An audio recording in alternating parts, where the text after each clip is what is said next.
the beginning of the conversation to like now, repeat it every 30 seconds. Oh, that's fun. Yeah, it's Every really fun. off-color joke, everything. Yeah, We just so started, should we just start You another know Zoom what? and send it Thanks to for all of tuning us? in. 27. my So we're God. not live on. It might be worse, Nick. It might So, be No, we are not live. Everybody, welcome on, to the YouTube. Resurrection Boulevard podcast. Podcast. We're gonna, we are live right now. We're podcasting because we're not being watched and they're just hearing a loop Oh, of us Richard right now. said we're live already. Oh, seeing us as well on camera. Awesome. Ryan. Wait, Ryan, what? I still have Happening? no audio. Yeah. I called Dennis. Dennis said we're live. Oh. Yeah, we are live. Yeah, so we're live. Let's change Okay. history. Right. Let's change the future. No changes. How does that work, Tony? No, I'm letting you be in charge. You've done more Tony. sci-fi than all of us. So if we're live, can everyone Nicola- just hear us and we talk to Ryan. each other, or can no one ask Ryan. questions? No, but I they're don't- supposedly saying we're on a loop from like Testing. 30 Can you minutes guys ago. hear now? That's Okay. all. Yes, we do. Yes? No. Okay. No. Yes. Yes, I hear you. What is that? What Like does that the mean? thundering voice You of can God. hear me. Yeah, I think everyone has to use headsets because otherwise the sound will. Let me repeat give me itself. 1 second. No. Don't tell me what to do, Doug. Yeah, what? I know, Okay, it boss does. of me. For real though. I've been on many of these, and I've This never is my first time. So they sorry. can't hear me. I just can't. And my last. used head- Okay. Actually, no, I'm gonna do one more and then it's over. There you go. Tony, I miss you. Oh my God! It's Hey, so good Doug. to see everyone.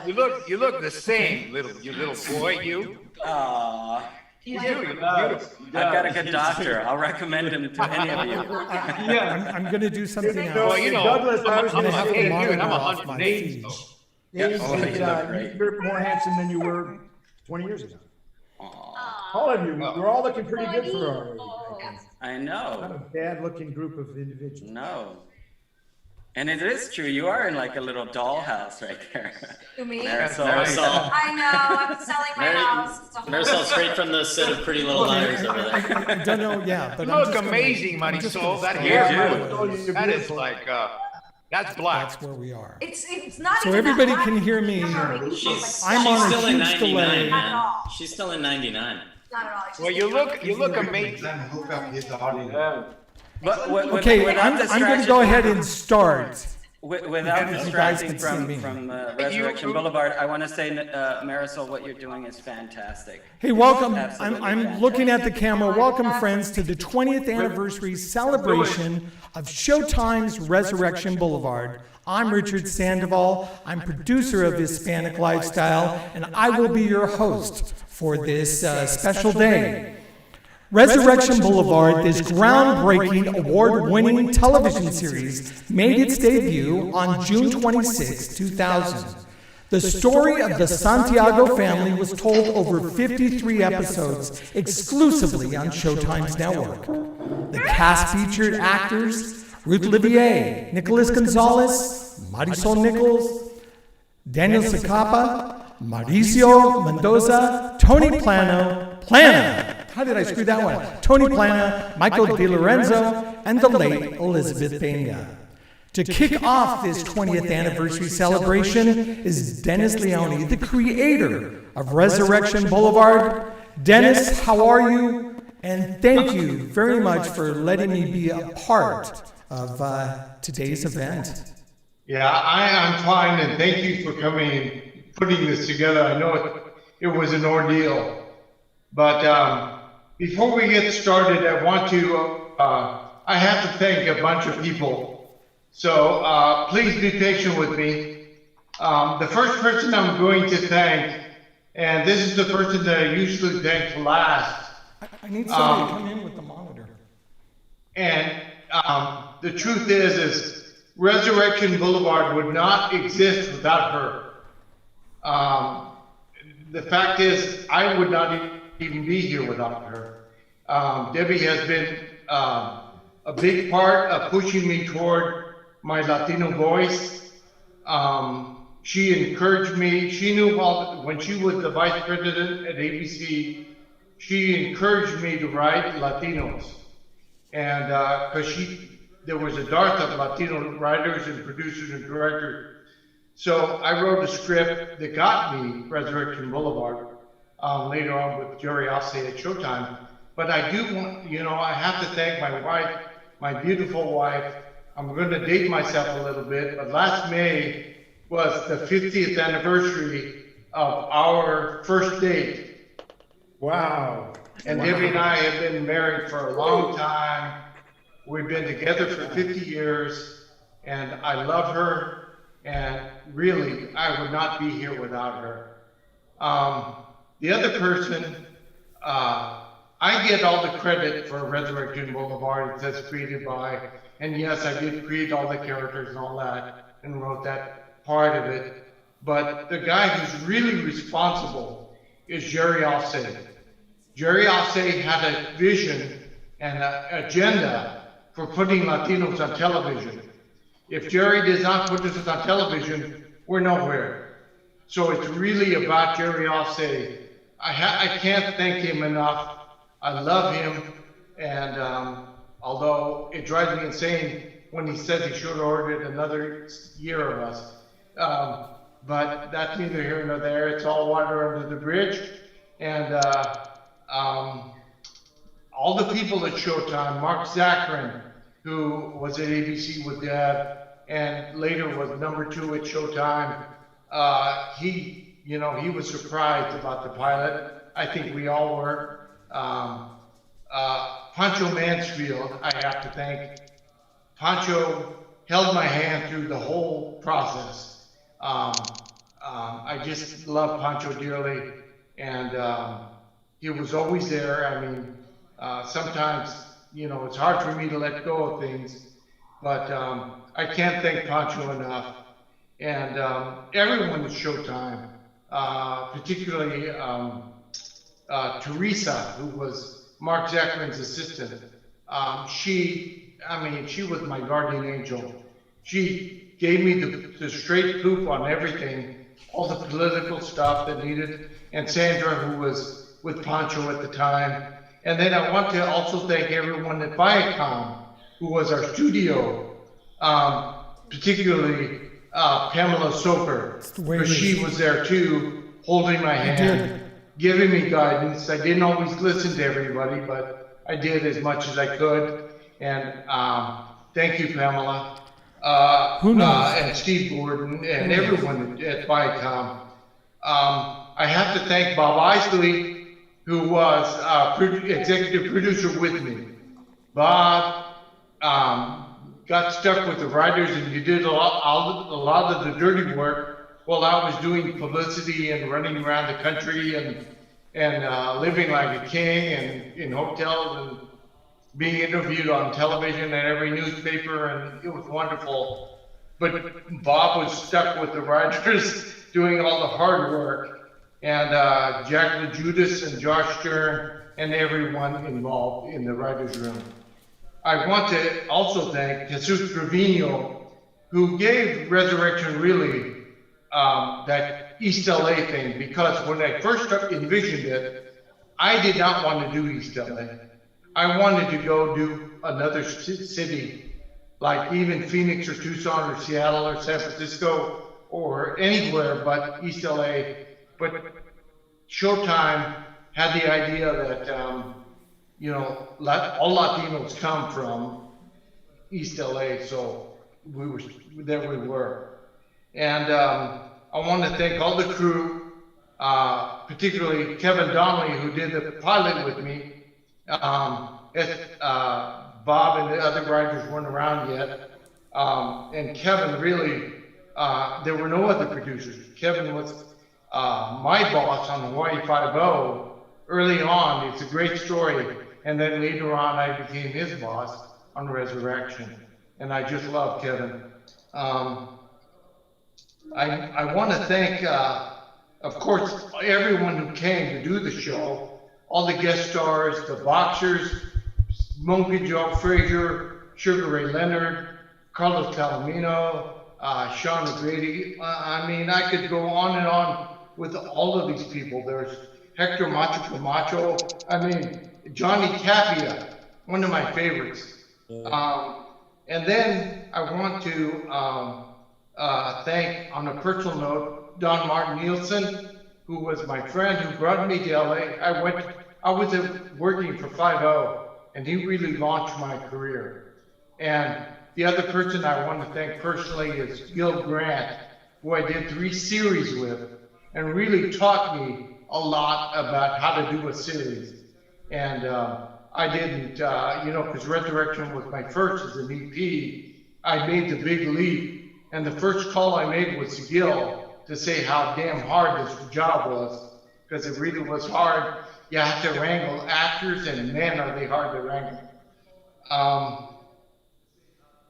The other people that I do want to thank, other than, let me go back to the co-stars first.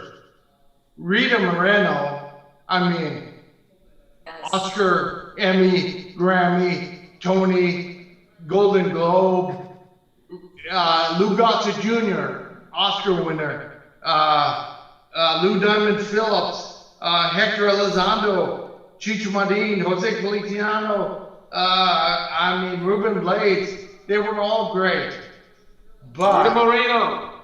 the special people, and my TV family is here in front of you with Michael and Daniel and Nicholas and Mauricio and Ruth and Marisol and Tony. It breaks my heart that Elizabeth is not here with us. I miss her phone calls in the middle of the night. But I'm here. That's just the way, life is. Maybe next year you'll be doing this without me, so who knows? Anyway, we're going to have a good time today. Hopefully we won't talk over each other, and we'll be able to move on. And thank you to all of you for being here. One of these days we'll be able to do this live when this coronavirus pandemic thing hopefully blows over and goes away. And we'll do one in LA, and we'll do one in Tucson, hopefully, because the U of A wants to do one. Anyway, Richard, I give it back to you. That's enough about me. You hear me? Good. That's you, Richard. Well, thank you very much, Mr. Creator. I have to start with, how about Tony Plana? Tony, talk a little bit about when you got the phone call that you were going to star in this groundbreaking television series. Tony, you're on mute. Your microphone's off, Tony. There you go. Trying to be polite, which is unusual for me. I often talk about this particular experience in my career as one of the most, rewarding, particularly because it was the first Latino drama to be successful on television. I think the last one. Since then, we've only had comedies. A couple of dramedies, Jane the Virgin and Ugly Betty, but really, Resurrection Boulevard was the first ever to be produced, written, directed, acted by Latinos.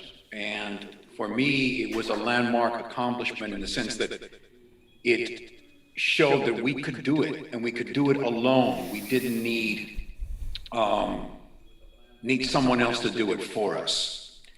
And the way we connected with our audiences, I thought, was particularly,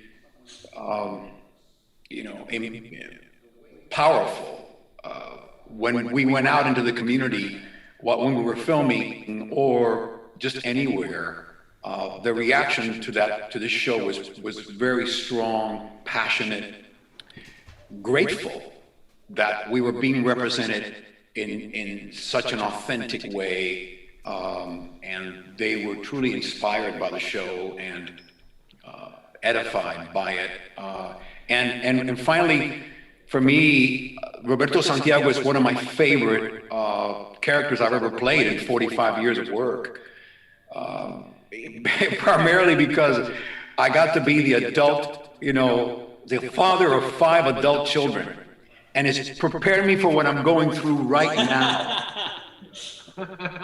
My children are 30 and 26, and man, I went through it all on Resurrection Boulevard.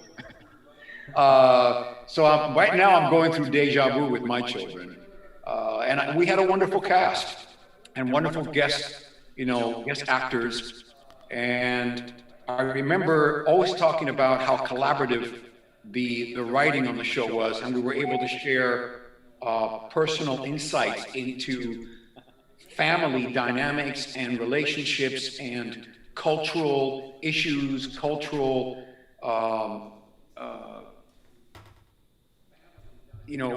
the unique cultural aspects of who we are that would not have happened if we had not had authentic writers, directors, and actors contributing to that process. So, yeah, it's something that I'll always treasure.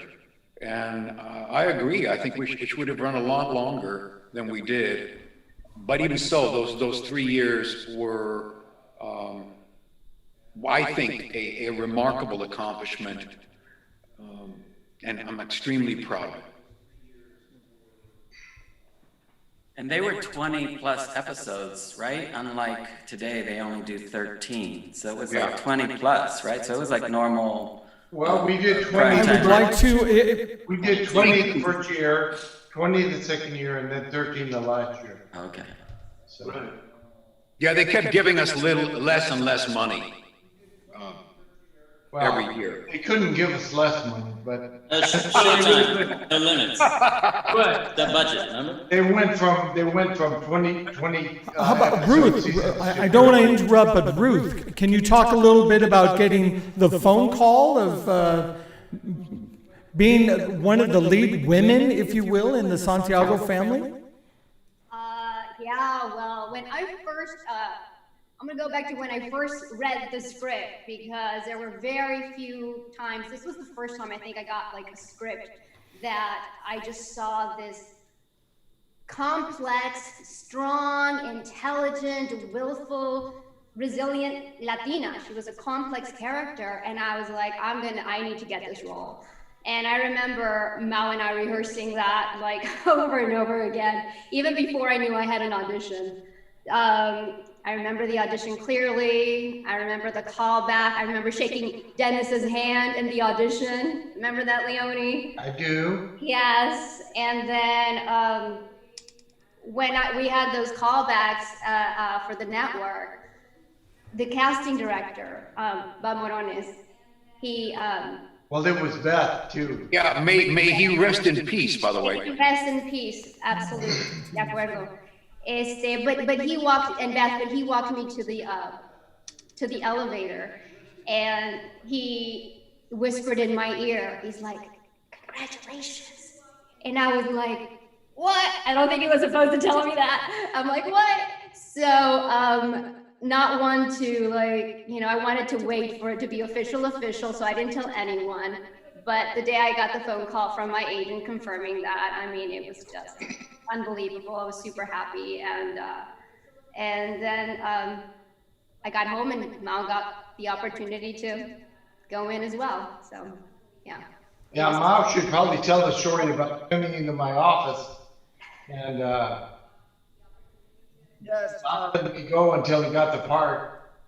I was also like, Ruth, when I saw this script, I read the script, I was like, I have to be in this show. I don't care what brother, I gotta be in this show. And I was the one who called Bob Morones, and I said, please let me go in. I begged him, please. My agents could not get me in, but I knew Bob. And I said, please let me go in and audition. So that I first auditioned for Nicholas's part, and then Nicholas got it, and so that was out of it. And then I knew that they wanted Michael. For some reason I knew they wanted Michael, but I went in to read for Michael's part, and then they went with Michael. And then I heard they wanted Isai Morales, for the Miguel part, and I'm like, okay, well, that's that. And but they started having the callbacks again for Miguel. Again, I called Bob and I said, please let me go in for this part. And he said, you're not old enough. I'm like, just let me go in and do my thing. I did. They had me going about 6 times through callbacks. And then at the last callback, I went into Dennis Leone's. I was leaving the building, and I've never done this in my life. I went in and something just pushed me into his office. And I went in there and there he was. And I said, hey, I'm Mauricio. I've been auditioning for you. You've seen me. He goes, yes, yes. Well, I really want to be in your show. And I think I'm really right for this character. And he looks at me and he goes, do you think you could play Michael De Lorenzo's older brother? And I said, I said, absolutely. I said, as a matter of fact, if you want to see Eddie on me, I said, come see me in a play that Tony Plana directed. And I'll never forget this. Danny showed up with his family. He saw me do a musical version of Shakespeare, Much Ado About Nothing, and that sealed the deal. I've never had, to this day, I'm grateful to Dennis because he fought for me at Showtime like nobody's business. I remember I would going through all the callbacks and he would come up and whisper in my ear, this is what they want, this is what they want. And then I got the call. I was a host on a TV show in Spanish called Cinema Motion. And I got the call when I was on set shooting that. And I remember sitting there going, like, Good luck with your show. Okay. I'm sure it's great. Mauricio Mendoza. That's his story, you know, and what's beautiful about it is I had been part of Tony Plana's theater group for many years. So Tony was already a dad, a mentor, and you know, a beautiful person in my life. So the fact that I got to be his son in this show was just. Can I tell you one thing? I've seen you perform with Tony's company, and I've seen the singing you do and the acting you've done, and it makes complete sense that they would have gone and seen you and just been like, this guy's an absolute star. It's absolutely incredible what you've done and what Tony does with those shows.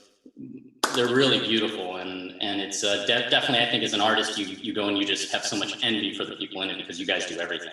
It really was Much Ado About Nothing. No surprise. And he was a remarkable Benedict.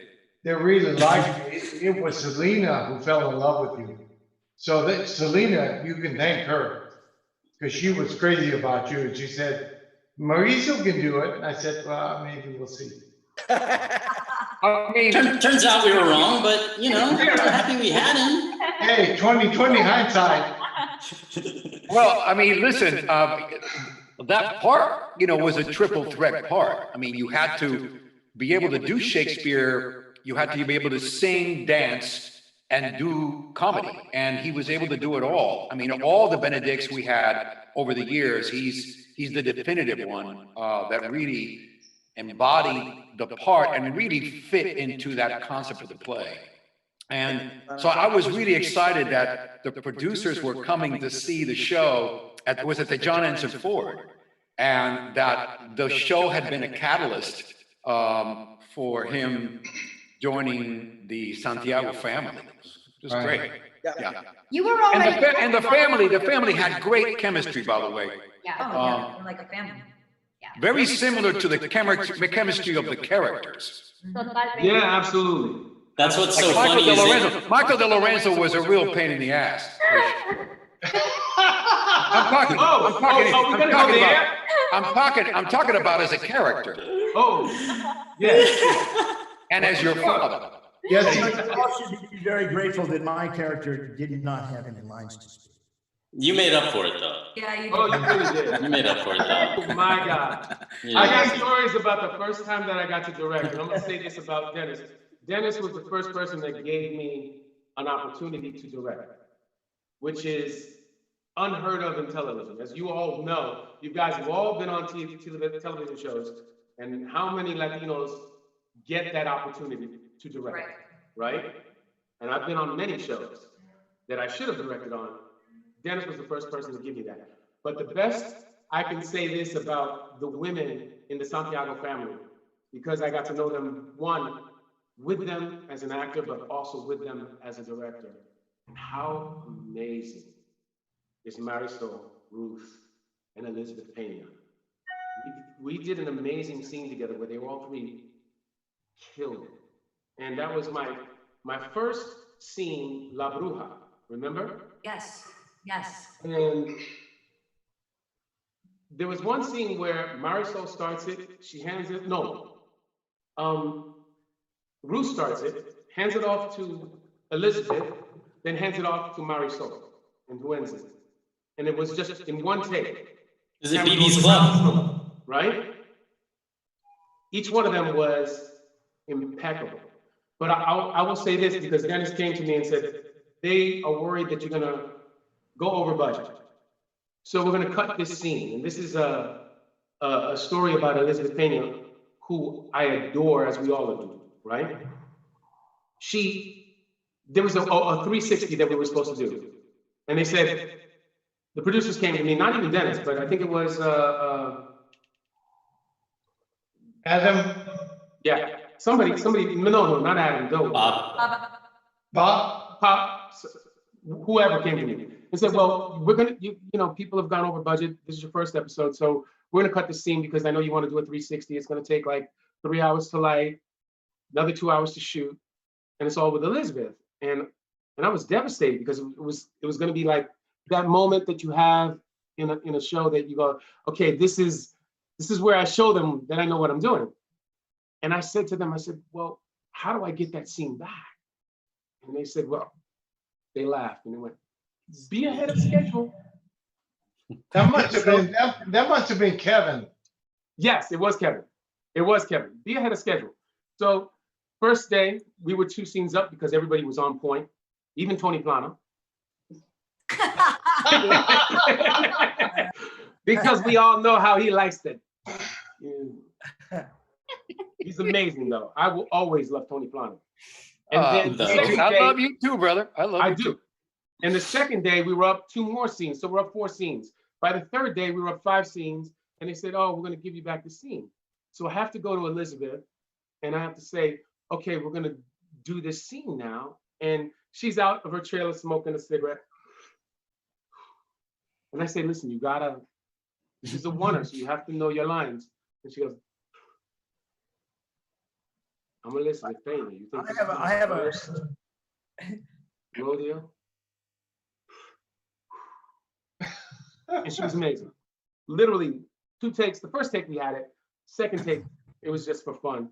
But she's, God rest her soul, all these women and Elizabeth together are amazing. Amen. And I thank God for this cast because everybody came through for me at a time when I really needed you. Because that could have been hard. You know, I remember that very clearly, that time. And I remember what that was like. You know, we had this time together already. You know, we had all had our dynamics with each other, and the idea that one of our own was going to come and direct us, other than Tony, who directed us all the time. And I'm kidding. Tony, you always have an open, safe environment. No. You said but it was a different thing, that idea. Nick, somebody had to. Thank you. We were rudderless. No. It was, I remember what that was like. And as an actor, you know, you wonder the trust, you know, because we all had our stories, and in an ensemble like that, you're all fighting to make sure that yours is seen and heard and makes it past the cutting room floor. But what I always knew was I knew that you had to succeed, you know, that you were going to. It was something that for you, I think there were so many people in your life that you may have seen that wanted the opposite, you know, for you to fail or something. And it felt like it was such a time for you to stand up and really show what you could do. And you knocked it out of the effing park. And to this day, I still say one of the best directors I worked with. Yeah, and I agree. I didn't know anything then. I still don't know anything now, but I still am that. I will give you that same compliment all these years later, that it was amazing because you needed us all to be great. Like there was no you needed it. So you were so available, and it was awesome. So good with Total actors, experience. you know, just a director who knows how to communicate with actors. And that is such a gift. You know, it wasn't just about the technical aspects of the direction, but you just really knew how to make us feel comfortable. At least, you know, from my part, I know that's exactly. Thank you. Well, here, There was a couple of scenes I have each to of see- you I remember distinctly. There was the scene with Ruth and Marisol passing just a chocolate bar at the end of La Bruja. And that was so moving. It just broke my heart. Then was the scene with Zacapa and Tony, where Zacapa just leans in and Tony just caresses his head. And it was a silent moment. And behind the scenes, the camera goes down and reveals Marisol, who has listened to this whole thing, because she is the only person that has not been given a blessing in that story. Everybody else in that box, there's a box that we reveal that Nicholas and Mauricio open up at the beginning of the episode. It's an amazing episode. Speaking of which, can we hear from just allowing me Marisol to explore, because we did things in those episodes that we had never explored and never did. I remember saying, oh, I want to do this shot from underneath a box. And that's where Kevin came in, who, you know, as an actor, you don't appreciate producers sometimes because you're like, why can't we do this? And then as a director, you come in and then you understand some things. And then a producer comes out and helps you and go, here's how we'll do this. And I thank God that you had the team that you had, Dennis. Yeah. They helped me. And I thank God for the cast that we had. Although Daniel Zacapa, because we had a shot in that same episode. So we're shooting 5 of the cast. I already shot Daniel Zacapa, right? Check this out. This is Daniel Zacapa. Now we already shot Daniel in the background of the scene. And this is Daniel in every episode. He's already been shot. Look. This is Daniel. He's not supposed to be in the shot. Watch. Let me see if I can repeat.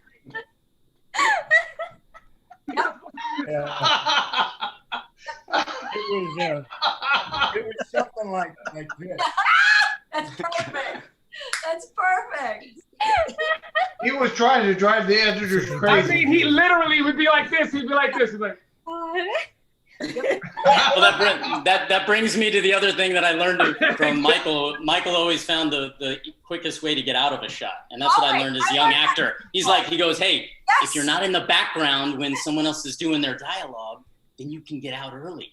I use that all the time, Michael. All the time. Thank you. And I remember him every single time I think to use it. oh. So I have Like, to. I would I be out have of here to. by now. I wouldn't even be here. I would be. I have to sign My character off. wouldn't even be here.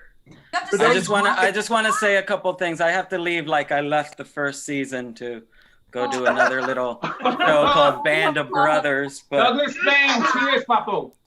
But I want to say a couple things before I sign off. First of all, I want to thank Deborah for convincing Dennis to create this show, because honestly,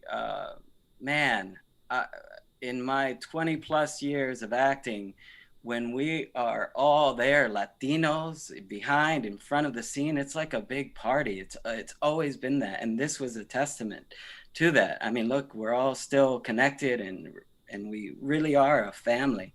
So thank you, Dennis, for that. I mean, from all the Latino directors, producers, everyone involved, it was a real pride moment for me. Also, for, introducing a gay Latino character such early in television, it was wonderful. And to have Elizabeth as my mother, I mean, man, I just watching the scenes with her, I love her so much. She was the best TV mom. And Isai as my dad, I was a La Bamba baby is what I called myself. You were. Yes, you were. But I really thank you. This series it has been a gem in my life. And because of all of you, because you're all just good people. And Tony directed that one episode. So and you were Well- such a great director. And I remember because you were saying how we're so similar to our characters. I remember at the Thanksgiving dinner how we were all just arguing and bickering, and then you would roll the cameras and we're still arguing and bickering just with different lines.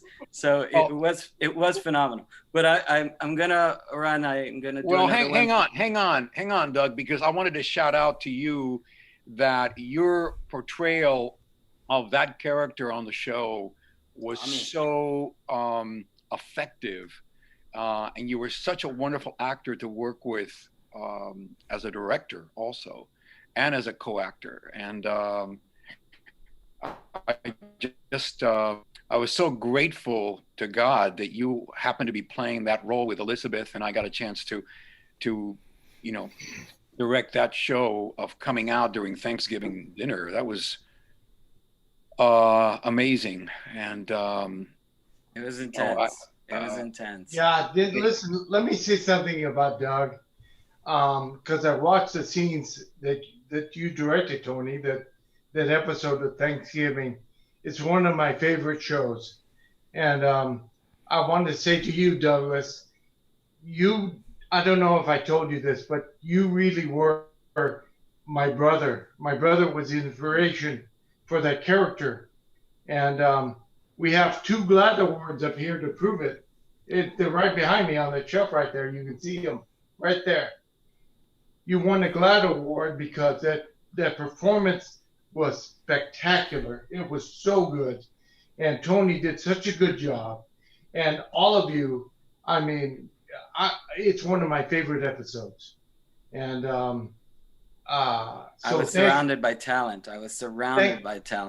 Yeah, surrounded all of you. Thank you. So I have my shirt that I've held on, and I did have a beanie, but I lost it in Belgium. It's in some cab somewhere.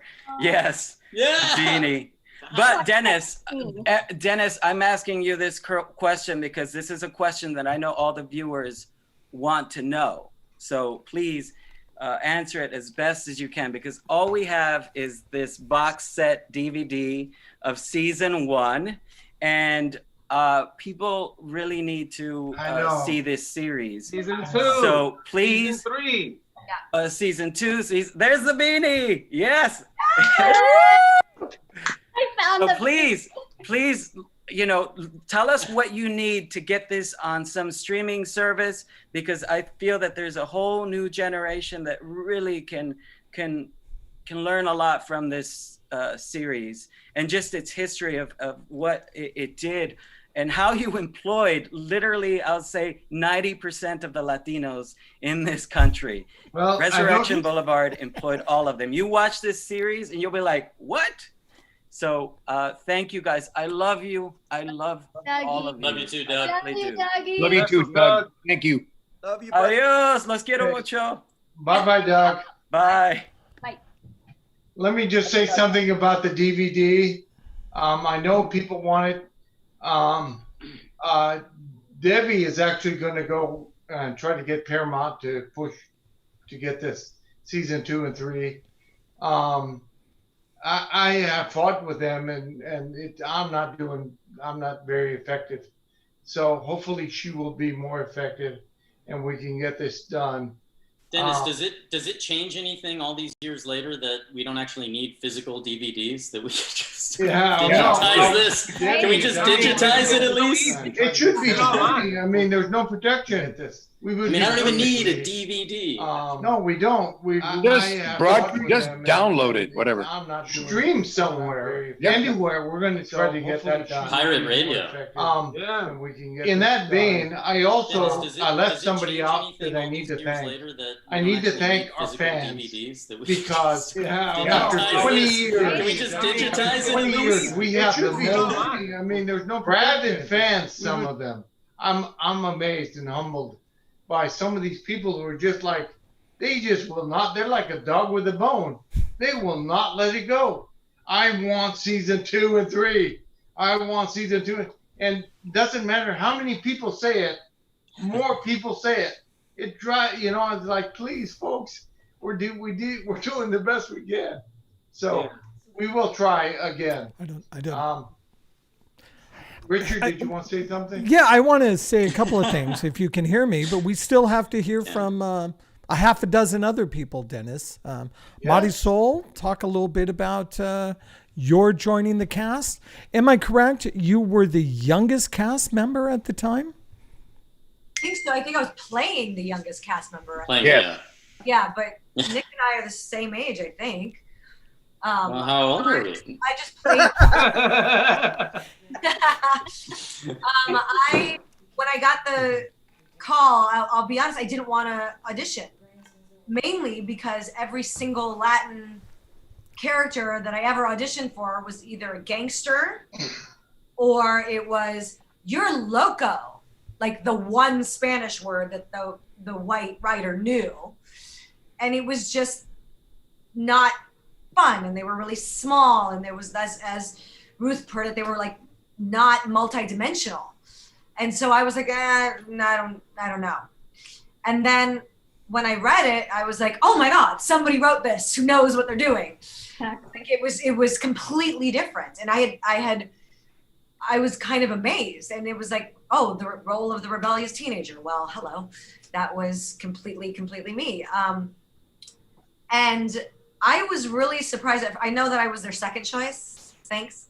You were not. I was the second choice, but that's fine. Stop that. You were not. I so was, but that's fine. But I have to say, I learned.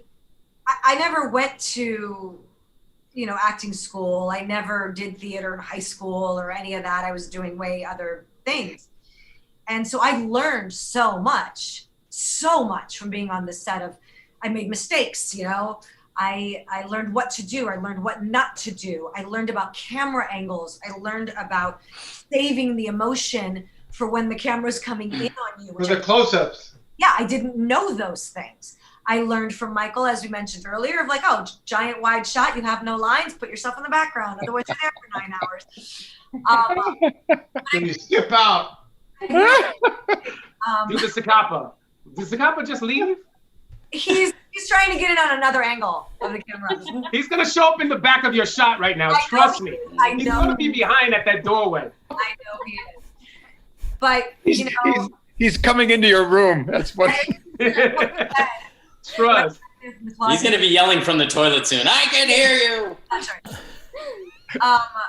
But besides a learning ground, and I know we've all said it, and I've gone on to do other series, and the one I'm on now, we've been going on 4 years. But there was something really, really special. And I don't know if I think some of us knew it, but it's a family. Like so much a family that Tony, if you remember, you directed me and Nick in Princess. La Sirena. This is the Barrio Boy. La Sirena. Let's stay with that name. Yeah, I mean, that title, I still cringe when Showtime changed my title. Hated that name. Princess and the Barrio Boy. Awful. Oh my God. But my point was Nightmare. that we were so much brother and sister, all of us, and so much that then having to jump a role and be opposite Nick, if you remember, we had to do a kissing scene. Did you guys kiss? Did you really kiss? It's just like, no. Oh yeah. Because really, because we had embodied this character. Like Michael, every time I see you, I'm like, oh, my brother. Mal, my brother. Ruth, my sister. But it helped that it helped that it was such like this wholesome kind of film, which was very like sweet love. So it's like, of course, I can hold admiration and love for you. So it's easy to substitute all those things. But yeah, it was funny to us that people would see us that way because very much brothers and sisters. I mean, I think you see it as soon as we all get together. It's much like the way we are with our families, where you fall into those roles. You fall right, no matter how many years later. By the way, we won an Alma Award for that movie. Oh, we did. Oh, that's right. Best movie for television. We did. But my point is that, it's very rare to have that. Yes. A lot of you guys agree. It's very rare to have that really just a fun environment to go to work every day. But also, this was one of the times where all the cast actually realized it. You said, I'm not sure if everyone, like, us, the family, like we didn't know how well we had it. And don't get going, Dennis, because I know He used to tell us daily, like, you think you would be able to just rewrite your lines on another show? Much we all found out evidently you can't. He was right. No.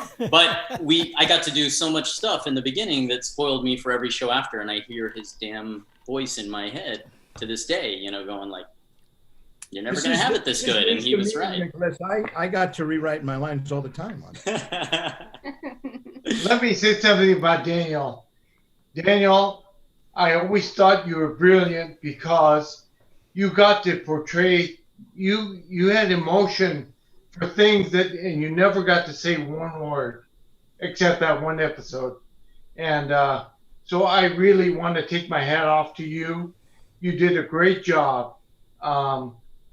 Because you wanted to express yourself so badly in so many ways, and you were able to do that without saying one word. So that's one of the most remarkable characters I've ever seen on television. Kudos to you. Absolutely. And remember, my first job was on What's Happening, so he knows. I've been around. Dude, I was on What's Happening Now. I love What's Happening.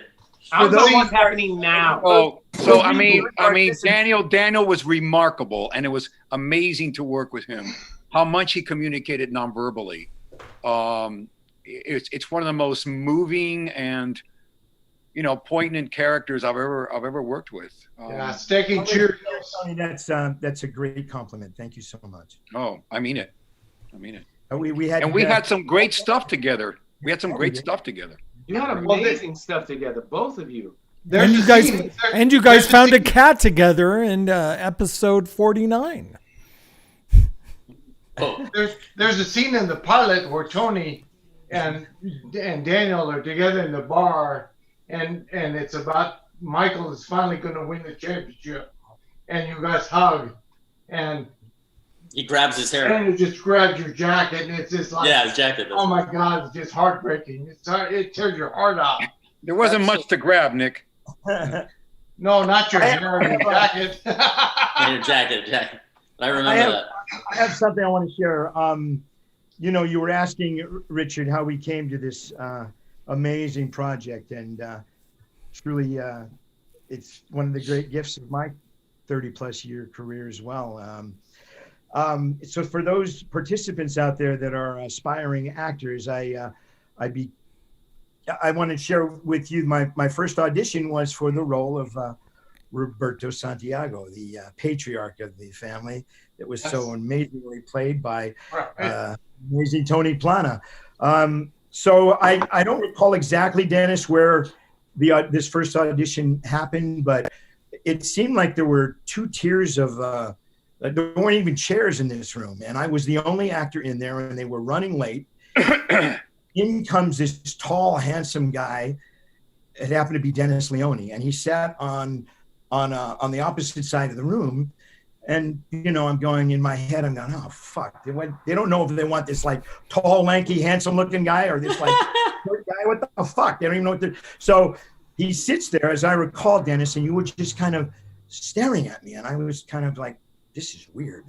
This guy's, and I'm looking at you, and I think I just said, hello, my name is Daniel, and the only thing I think you said to me was, hi, my name is Dennis. You didn't identify who you were, and so I had that first audition. I thought it was a good one, and then there was a second, and then a third, and I got a call from my agent, said they want you to play the brother of Roberto, and I thought, how the fuck do they think I could even play that, given that the audition piece for Roberto that I could pull off Ruben?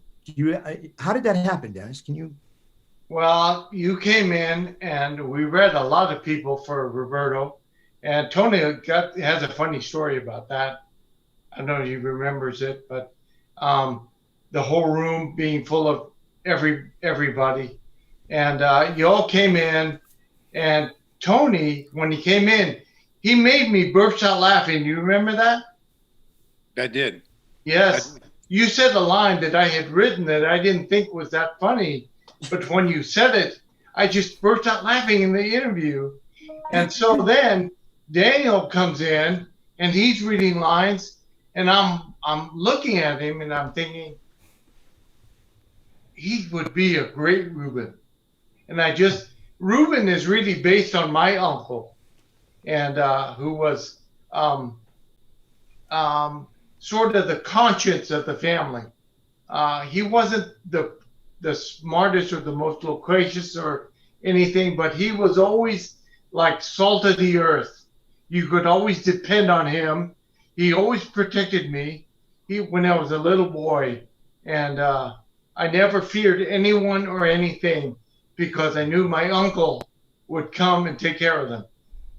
So that was you, Daniel, and I saw it, and I said Daniel's it, and that's how you got the part.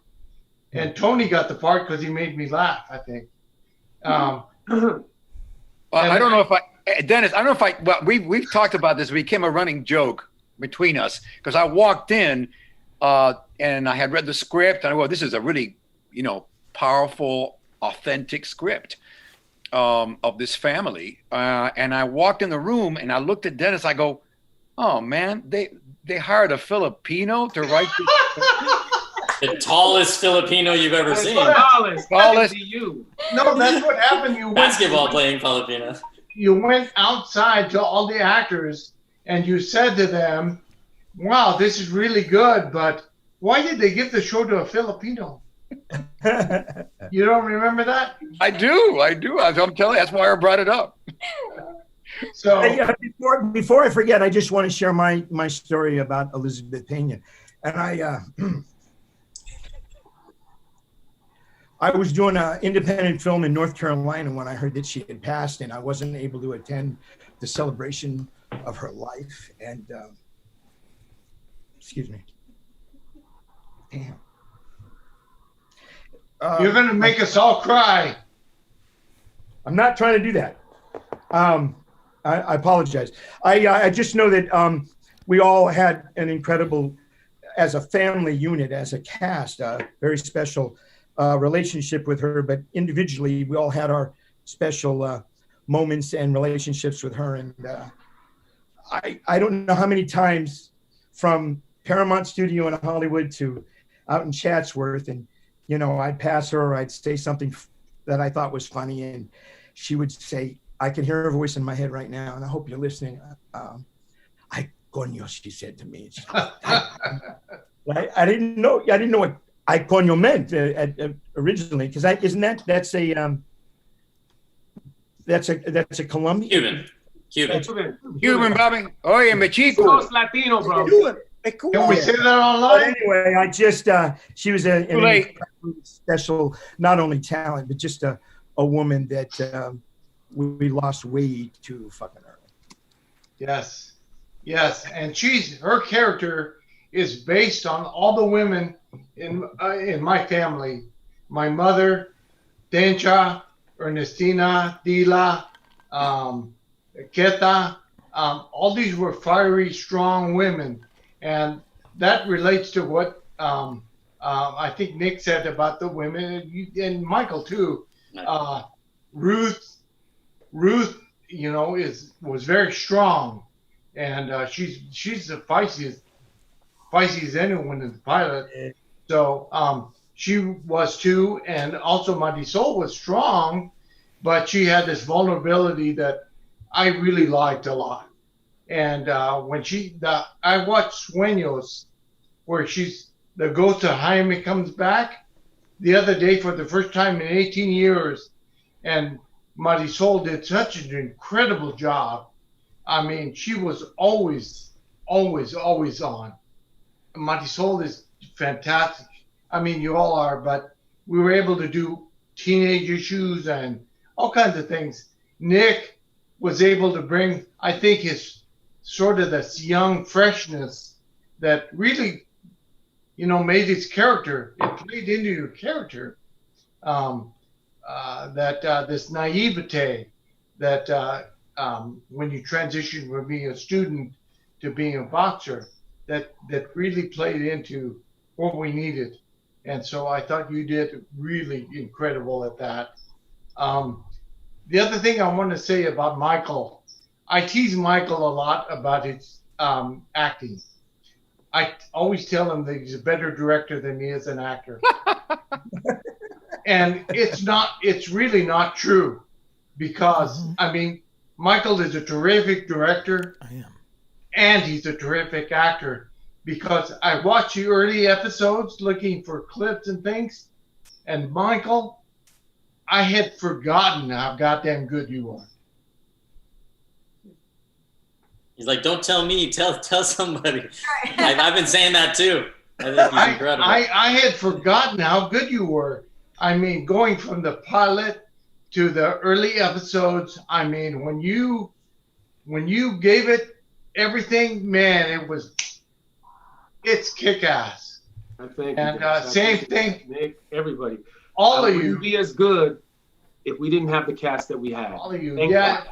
And Marty Soul in the pilot, she gave it everything. And boy, I mean, her scenes in the pilot and the early episodes that she does, they're fantastic. And Ruth, all her scenes, the scene where she throws the rice on the floor and stomps out and Tony goes after her.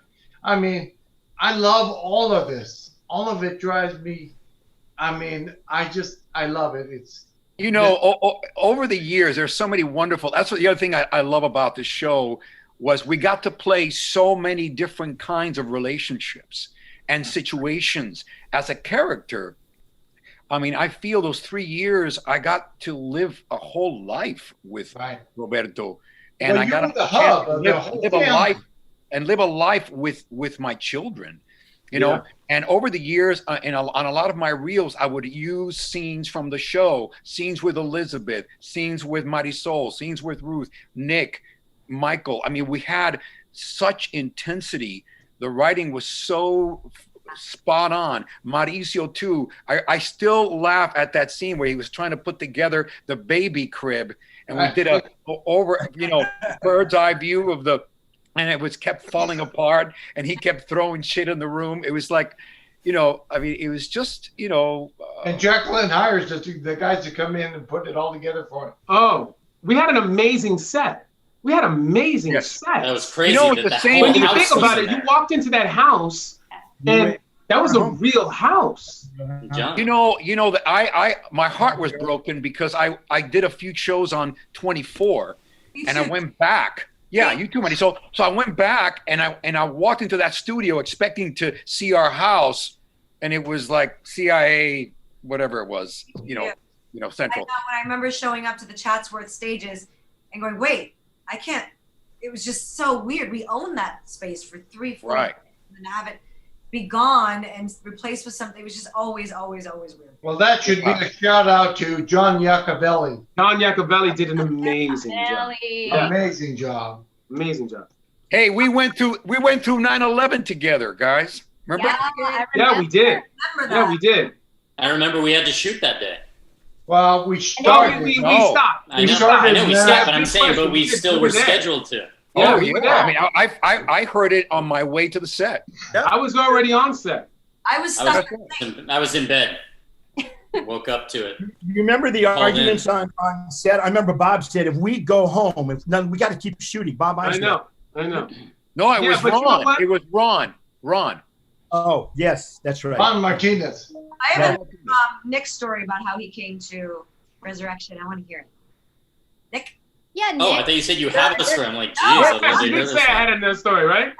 The funniest thing is, though, too, is like I'm listening to so many of these stories we've been telling, and I remember a lot of these stories also from like old interviews that you could almost play, and there's still the same hidden resentments of like, hey, I remember that you didn't think I was good for the part, but then I ended up, all those little things we remember because I have all of my, intricate stories because, I mean, I think we were all so drawn to a project, I mean, this project for me was blessed in another way in that it came my way. I remember I was working on an MTV project and, I mean, it was an MTV thing. It was, like a glorified soap opera practically. And then you get this project when at that time, we're talking about 1999, when still there was either you were in a boy band or you were a cholo, and there was really kind of, they were giving us more opportunity. They wanted to pepper in some diversity, but yet, and then this comes along and it was so spot on with the person I felt too, because I know that, especially Marisol and I had a lot of conversations about how you feel as Latino, and we all have so many different experiences, but yet what they want to see on TV, and like what Dennis was saying is, East LA and Chicano life, and something that I was from Texas. I didn't spend my whole life as an actor either. I found it very late, much like, Marisol.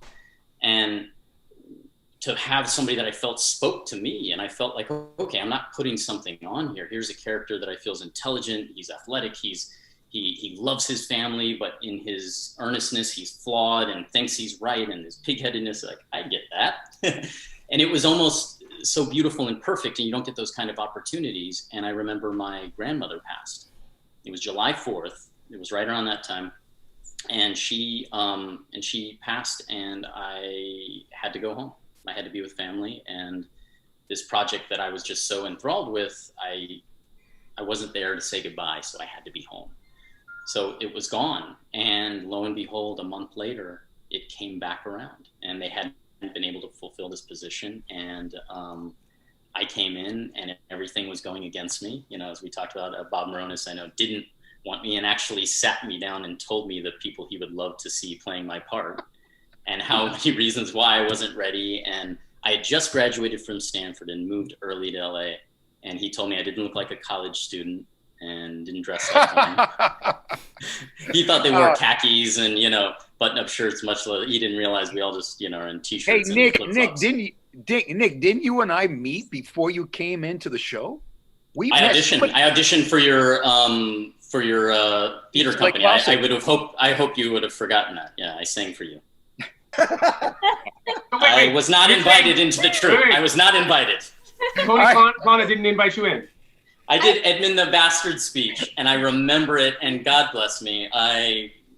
But no, and he was so sweet. But I hope you don't remember it as vividly as I do, because I was not ready. You've never shared this before. But I will perform it for you. I will perform it for you, Tony, and I will knock your socks off, I hope. Can you sing to us? And I did not. Hey, and then he Nick, asked me to sing, and I was like, We'll have a private meeting about that. Yeah. Let me just say that Nick was Alex was a hard cast for me, because he was a lot supposed to be based on me and Debbie, with you and Jackie, that whole Anglo Latino. And there were no Latinos that were 6'5", so and that was a problem. I was pretty picky about trying to figure out who Alex was going to be, and so we did read a lot. I mean, we read everybody in town, trying to find somebody. And then I thought, when you finally came back from your grandmother's thing, I thought, yeah, we can go with Nick. And yes, you didn't have the experience and all that, but like I said, I thought that all played into your character and helping you be who you were as Alex, not necessarily Alex the boxer, but Alex the character. Well, he was thrust into the spotlight, and he's completely unprepared in a completely unbelievable circumstance, if I may say. Which is that's drama. That's what we did, but that was my life at that point. Yeah. You made that happen for me. I was someone that was wholly not prepared.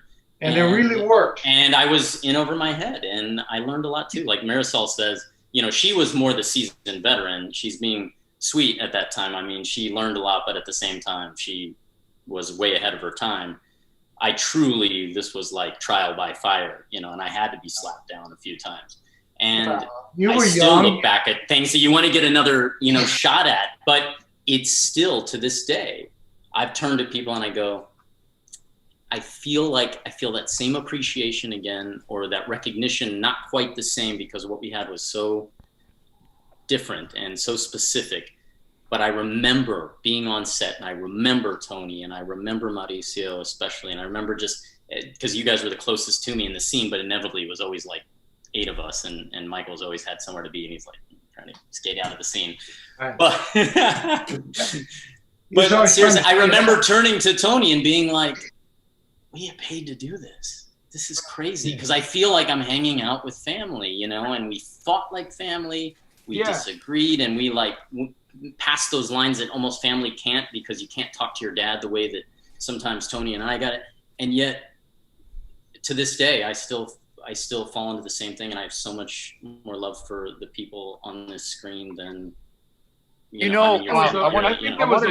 wanted to say something about Nick's character. He and I did some publicity together. Remember, we went up to San Francisco together. Yeah. But we also did these festivals, these like, I don't know, salsa festivals or something. You and I went, and people loved this character for the very reasons that we're talking about right now. The fact that he was just a fish out of water, thrown into this very, challenging situation and floundering at first, but just eventually, just through sheer will and tenacity, coming through. And everyone crazy, especially on Castro Street. They wanted you to take your shirt off. They did. You weren't there for the after party afterwards, and that was crazy. No. I was back in my hotel. Yeah. I think there was a wonderful semblance of openness on the set in the best possible sense. There were disagreements constantly, and I can remember when Mauricio was in the closet with the priest, or anything like that. But you don't remember that in the closet with the priest. I remember that. I'll let Mauricio talk about that. But there was a wonderful semblance, and Dennis created an environment of, it's kind of all valid. If you have, he didn't treat anybody better or worse. But but what I mean is, everybody did have a voice. I was just going to say that, Michael. Everybody did have a voice. Yes. And whether we should have or not, everybody but had in a way, though, that created an environment of creativity. Like, just because you may not agree with a point of view in terms of creativity, it also makes you think about, okay, how can I make this work for you? Or how can you help me make it work for both of us? You know what I mean? And I think every one of you, it's like, I learned so much watching everyone, and there's no exception.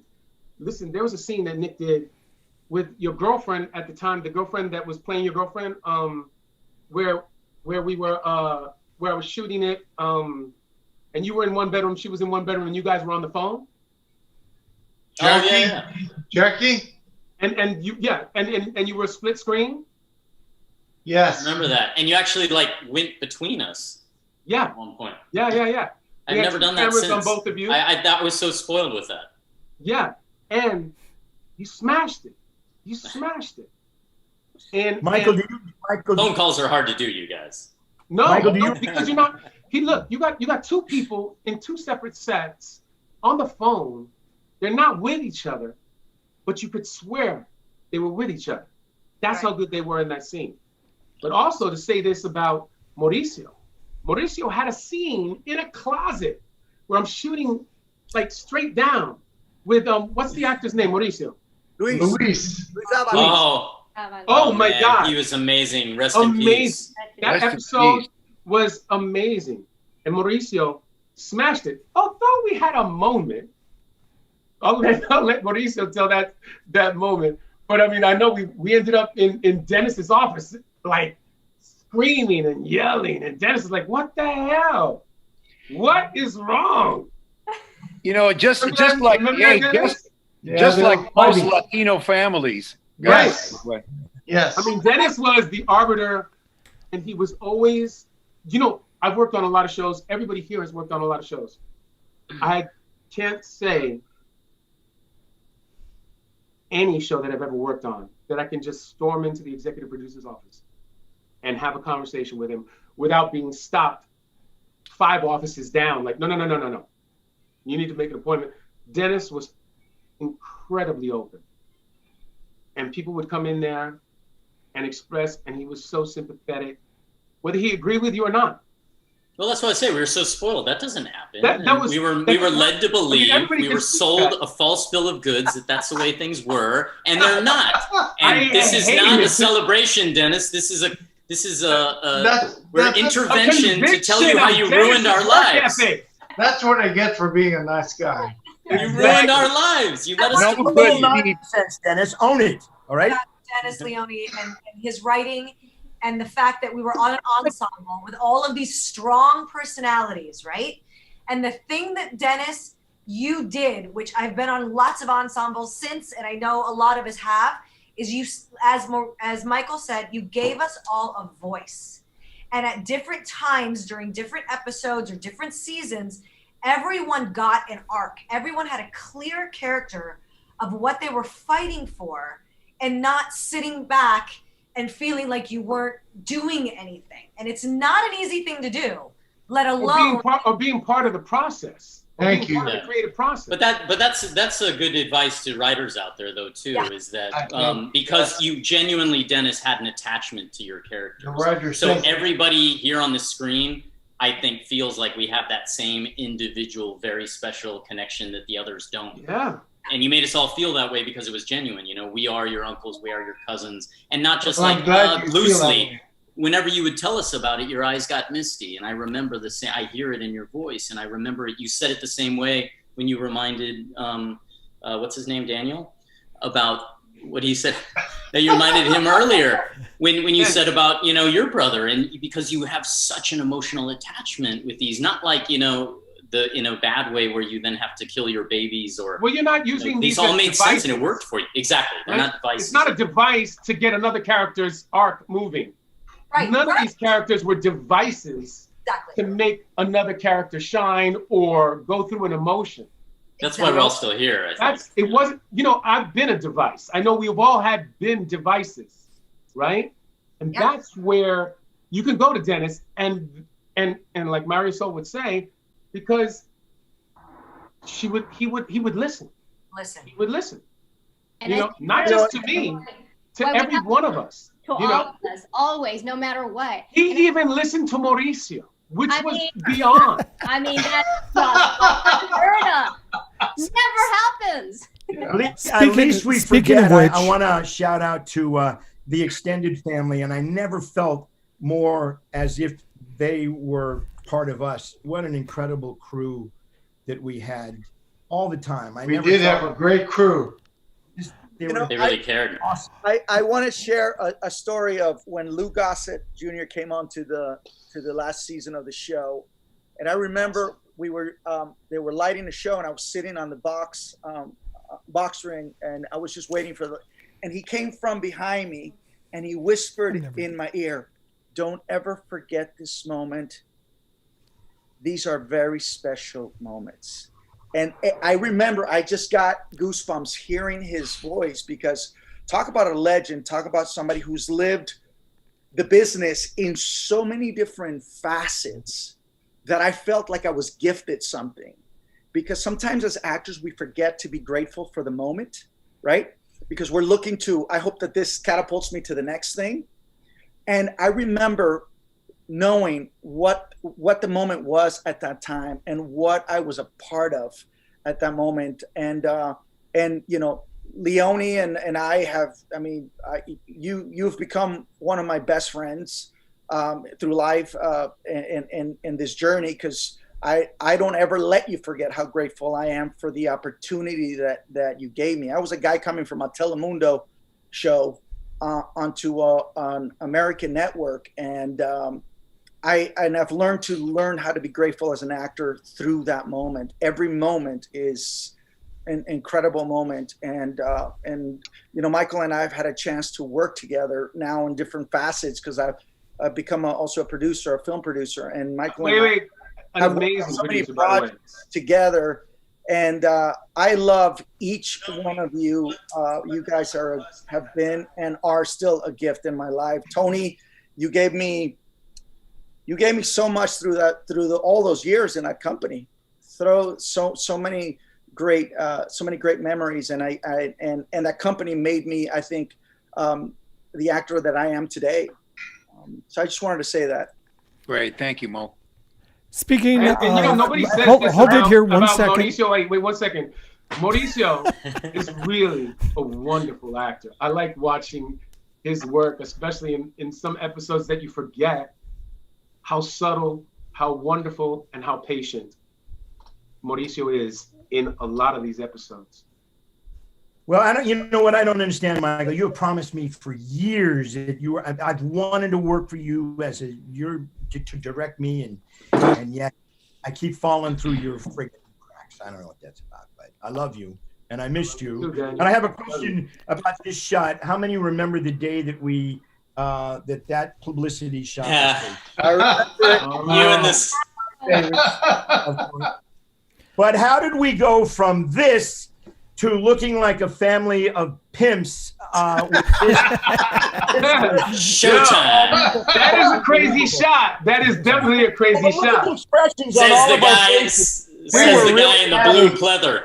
Hey, I just want to say I had nothing to do I with just want to ask you, so publicity was out of New York, right? So New York publicity was when we went from this to this, right? Okay, time out. Okay, well, hold it. Mr. Executive Producer, hold on. I got we're on this blame thing Bob for Isley one more time? two and a half. Richard's trying to speak up here. We're here for 2.5 hours so Bob. far, I or miss an you hour and a terribly. half, I I'm sure should say. everybody else does. Hour and a half. Just want to remind, I've got some questions from the people that are following us online. The first two is let Ruth talk, and then let Marisol talk. So That must have been a long time ago. That was a long time That was a long time That ago. was Ruth, early. If you're starting at take the bottom, the floor. Take the floor.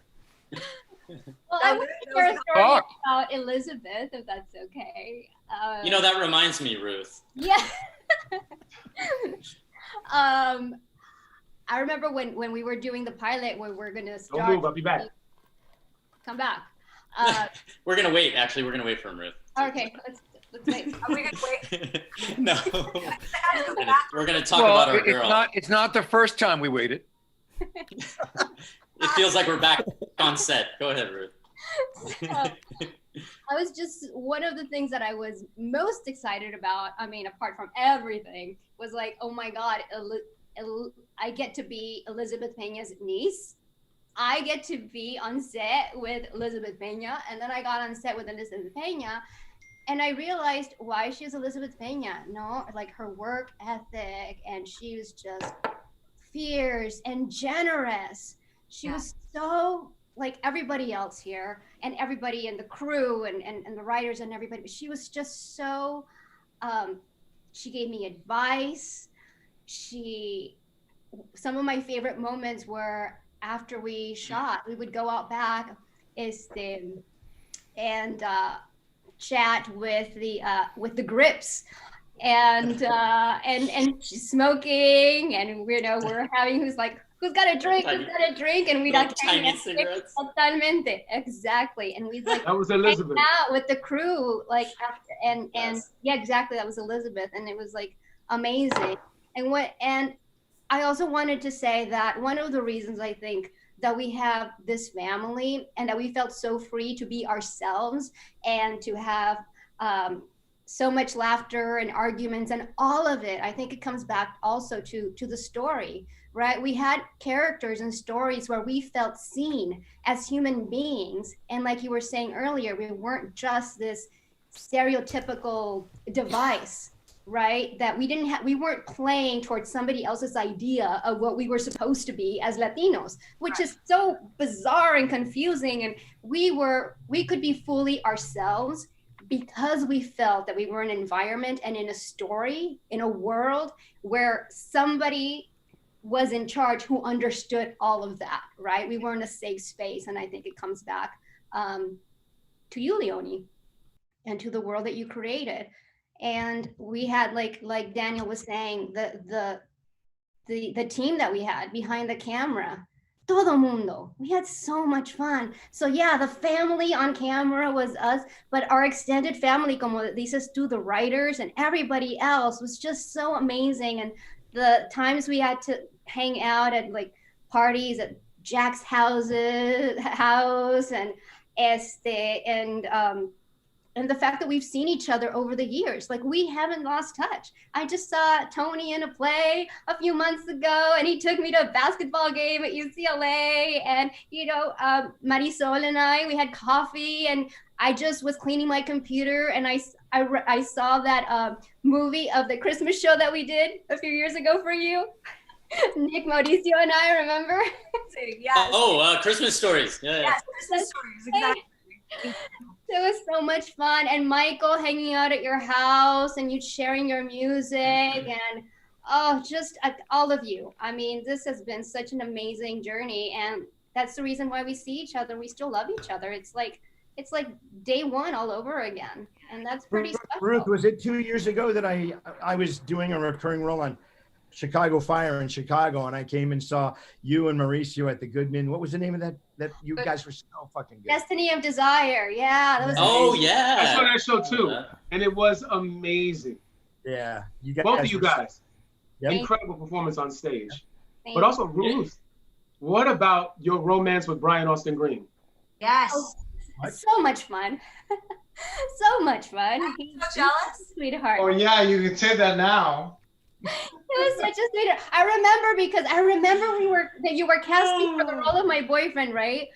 And you were looking at a couple of other actors from a TV show. And I had done a recurring on 90210, and you were looking at other actors from that show, and I was like, Brian, because, you know, I had met him there and he was my friend and we hit it off. So when I showed up for the reading and found out that it was Brian that you had cast, I was so happy. Yeah. And he was so amazing. You guys were so great together. Love working with Brian. Yeah, he's a sweetheart. Yeah, and Dennis, when you marched Adam Rodriguez in, I was like, no, please don't do this. This is I'm married. Oh, yeah, that was rough. Hey, Marisol, I still watch that scene when I got on your case about going to his house in the middle of the night.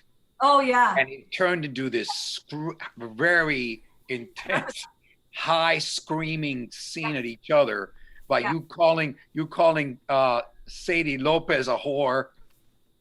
And I'm calling. Wow, right. It was really, I still remember it was pretty high decibel. On a lot of real life stories. Yeah, it was. It was interesting. It is crazy. Oh, sorry, go ahead. No, remember that, Tony, that scene where we were doing the scene and it got really heated and all of a sudden you got the newspaper and you smacked me with it? Yeah. And the whole set just stopped for a second because they felt like it was a real moment. And I can't remember who was directing that. And they said, maybe let's take the slap of the newspaper out. It was too violent. You know what? That was wrong. Now you admit it? 20 years later, I will admit. Tony Plana. It was wrong to take it away from us. It was great. Come on.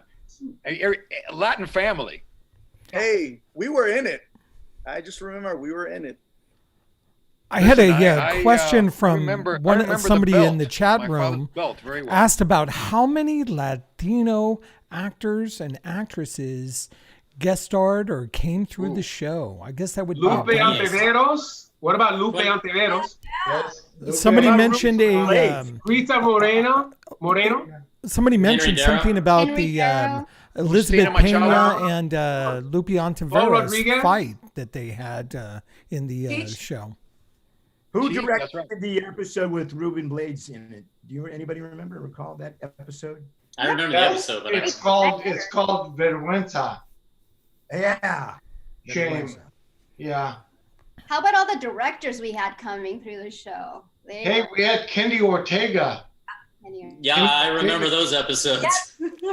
Roberto Barba. We had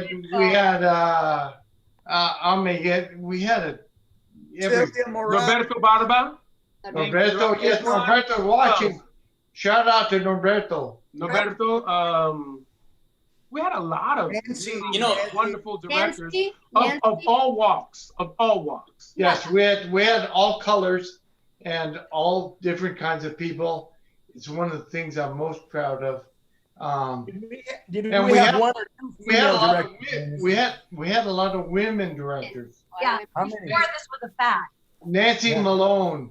Yes. Nancy Oh, Malone. Nancy. I remember. She was crazy. Sylvia Morales. Awesome. Wait, she's the one that directed me and said, that was the one Josh Stern, I think, wrote. And he says, I want you to dance in the ring. Yes. And she came to me, she goes, we're gonna ask Michael to dance. And I go, you think you can make that work? And then Michael dances in the ring and it works. It's a little different, but it I want to works. have a little drink on that one. You know what? And here we're gonna go to a clip. For a We're second. gonna go to a clip of Michael dancing in go to that a clip. episode right now. No. People love Oh my that. God. I have to, you know, guys. I have to say that. Oh, I just sorry. have to say one thing. Please don't let me forget. You guys are gonna remember this. You're gonna remember this. And you just All right. reminded me of it, Dennis. Mauricio, he proposed to Ruth in the trailers. on set. No, we were like, I think we were blocking. On set. Uh-huh. And Michael, you were late. I was late. Wait, I wasn't late to set. You were late to blocking. Just not. Maybe to not blocking. You were I late to wasn't late to blocking. set. You were late a lot. Stop it. I was never late. Ever. Hold on. What? It's not about Never. that. Hold on. Ever. Go ahead. Let her talk her story. You demanded that Mauricio reenact Oh, that's right. the proposal to Ruth. And Mauricio. And it was better. He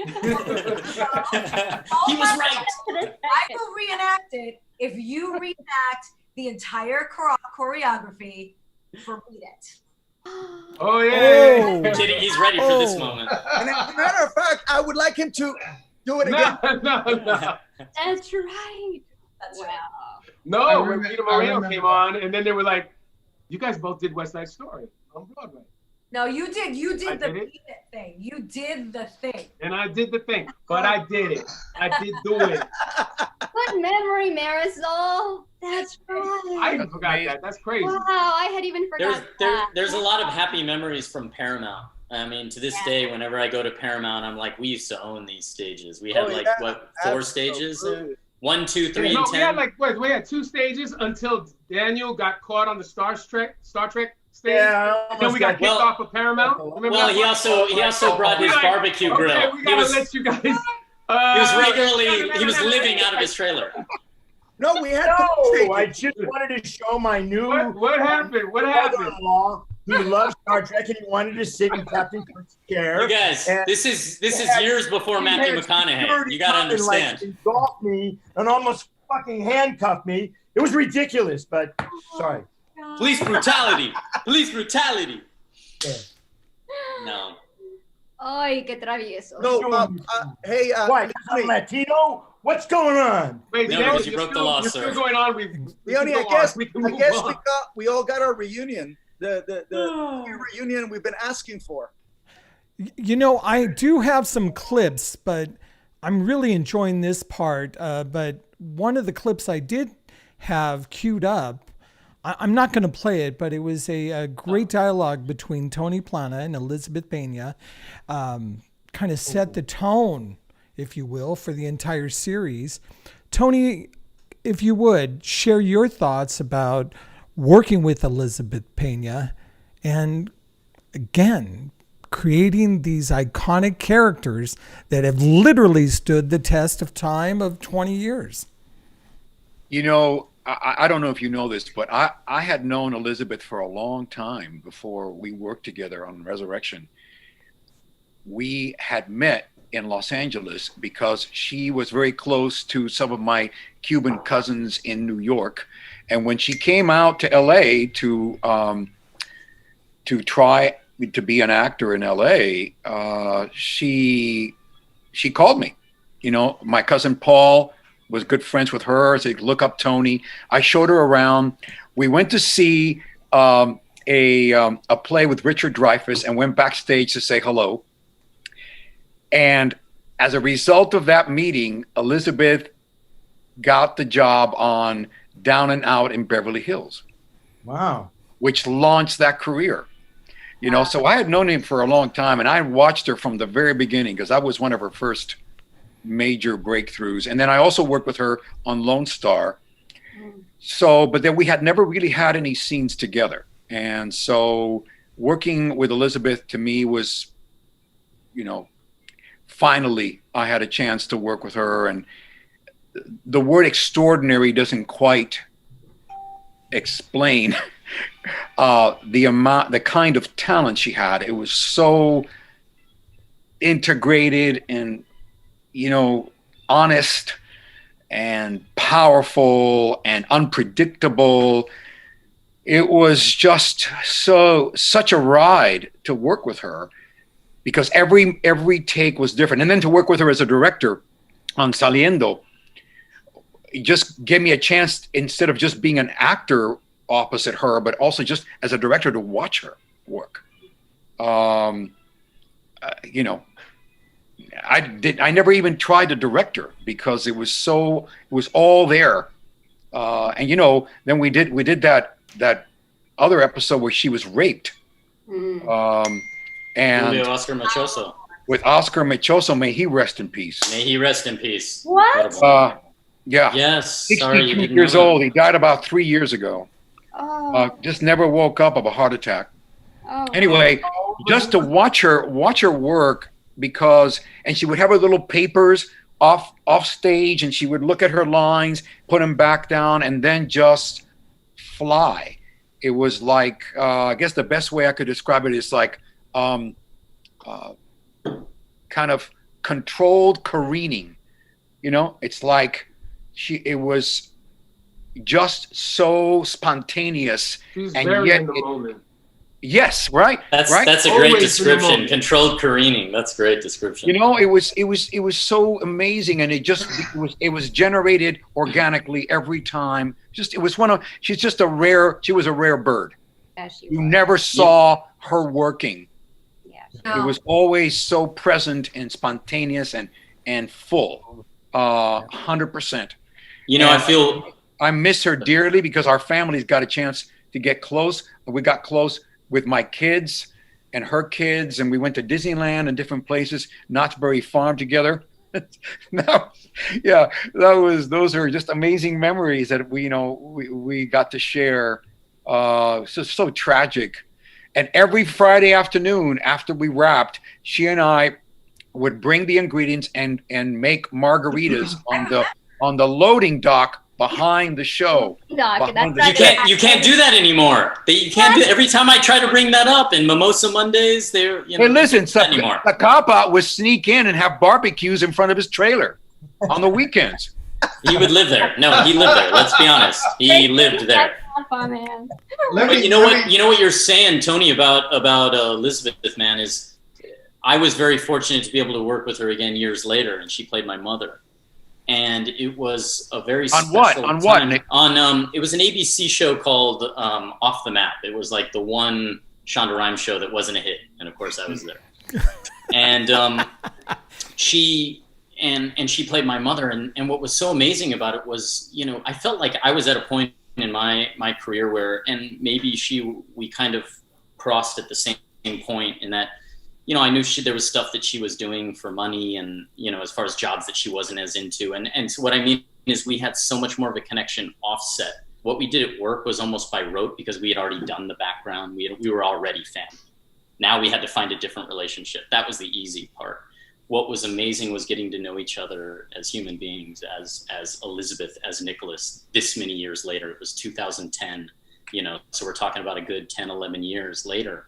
Wow. And I felt like I had learned so much, and to get to know her and have this relationship and all the conversations afterwards. And we had so many candid conversations about family and navigating this business. She helped me lay down auditions. I mean, I have to think that the people must have heard that voice on the other end, and Elizabeth Pena's voice. Yeah. They must. I thought, I'm going to get this freaking job just because she's the other voice on the other end of this. And it was we found us these times this many years later that so much was just different. I was a different person, and she had reached a different place, and there was just so much vulnerability in her. And to watch her as an artist, but to get to know her even more as a woman. I always get misty. I'll always be thankful for it. We stayed in touch too. I mean, it just, that's the kind of person Elizabeth was.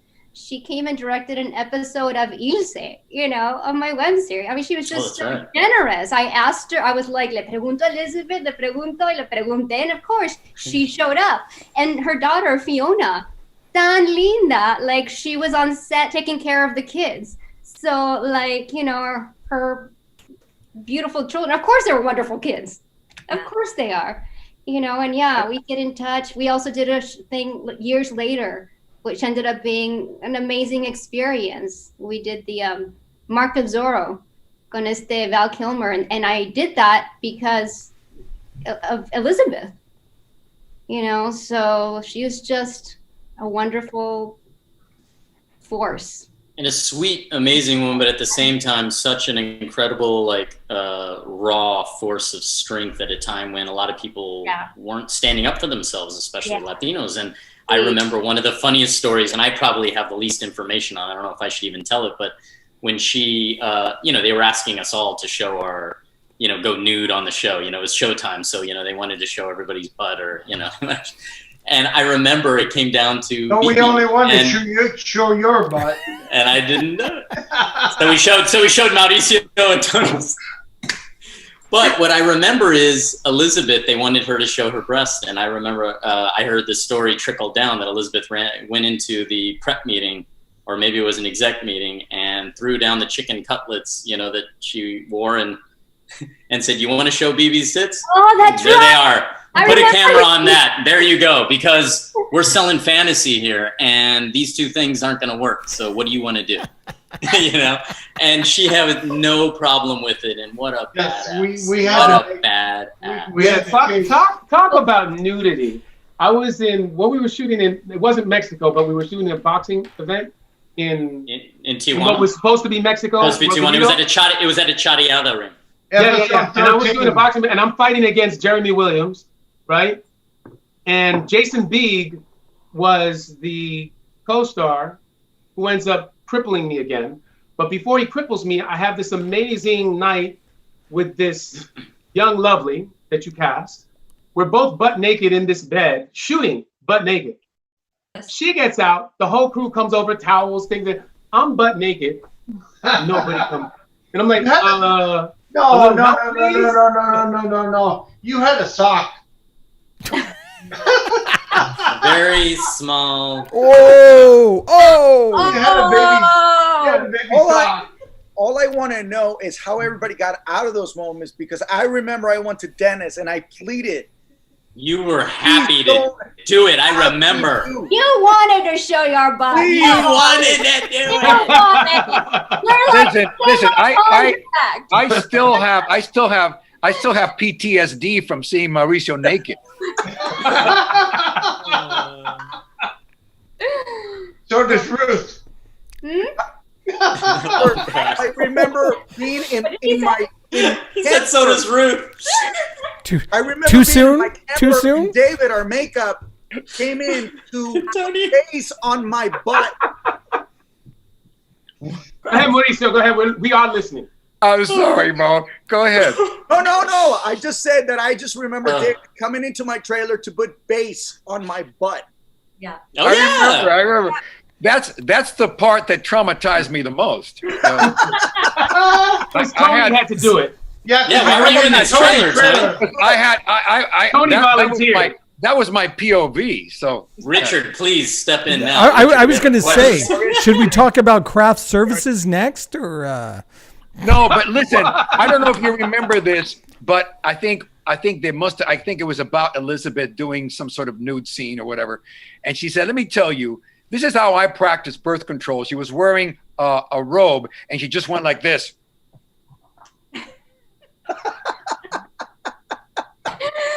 Because she was getting older, but what was beautiful is that, you know, she didn't care, you know, and she called it birth control by showing her body. So listen, let me tell you, Elizabeth was stunning to the day. I remember first seeing her in Jacob's Ladder, and I was like, it blew me away how beautiful Elizabeth was and how beautiful her performance was.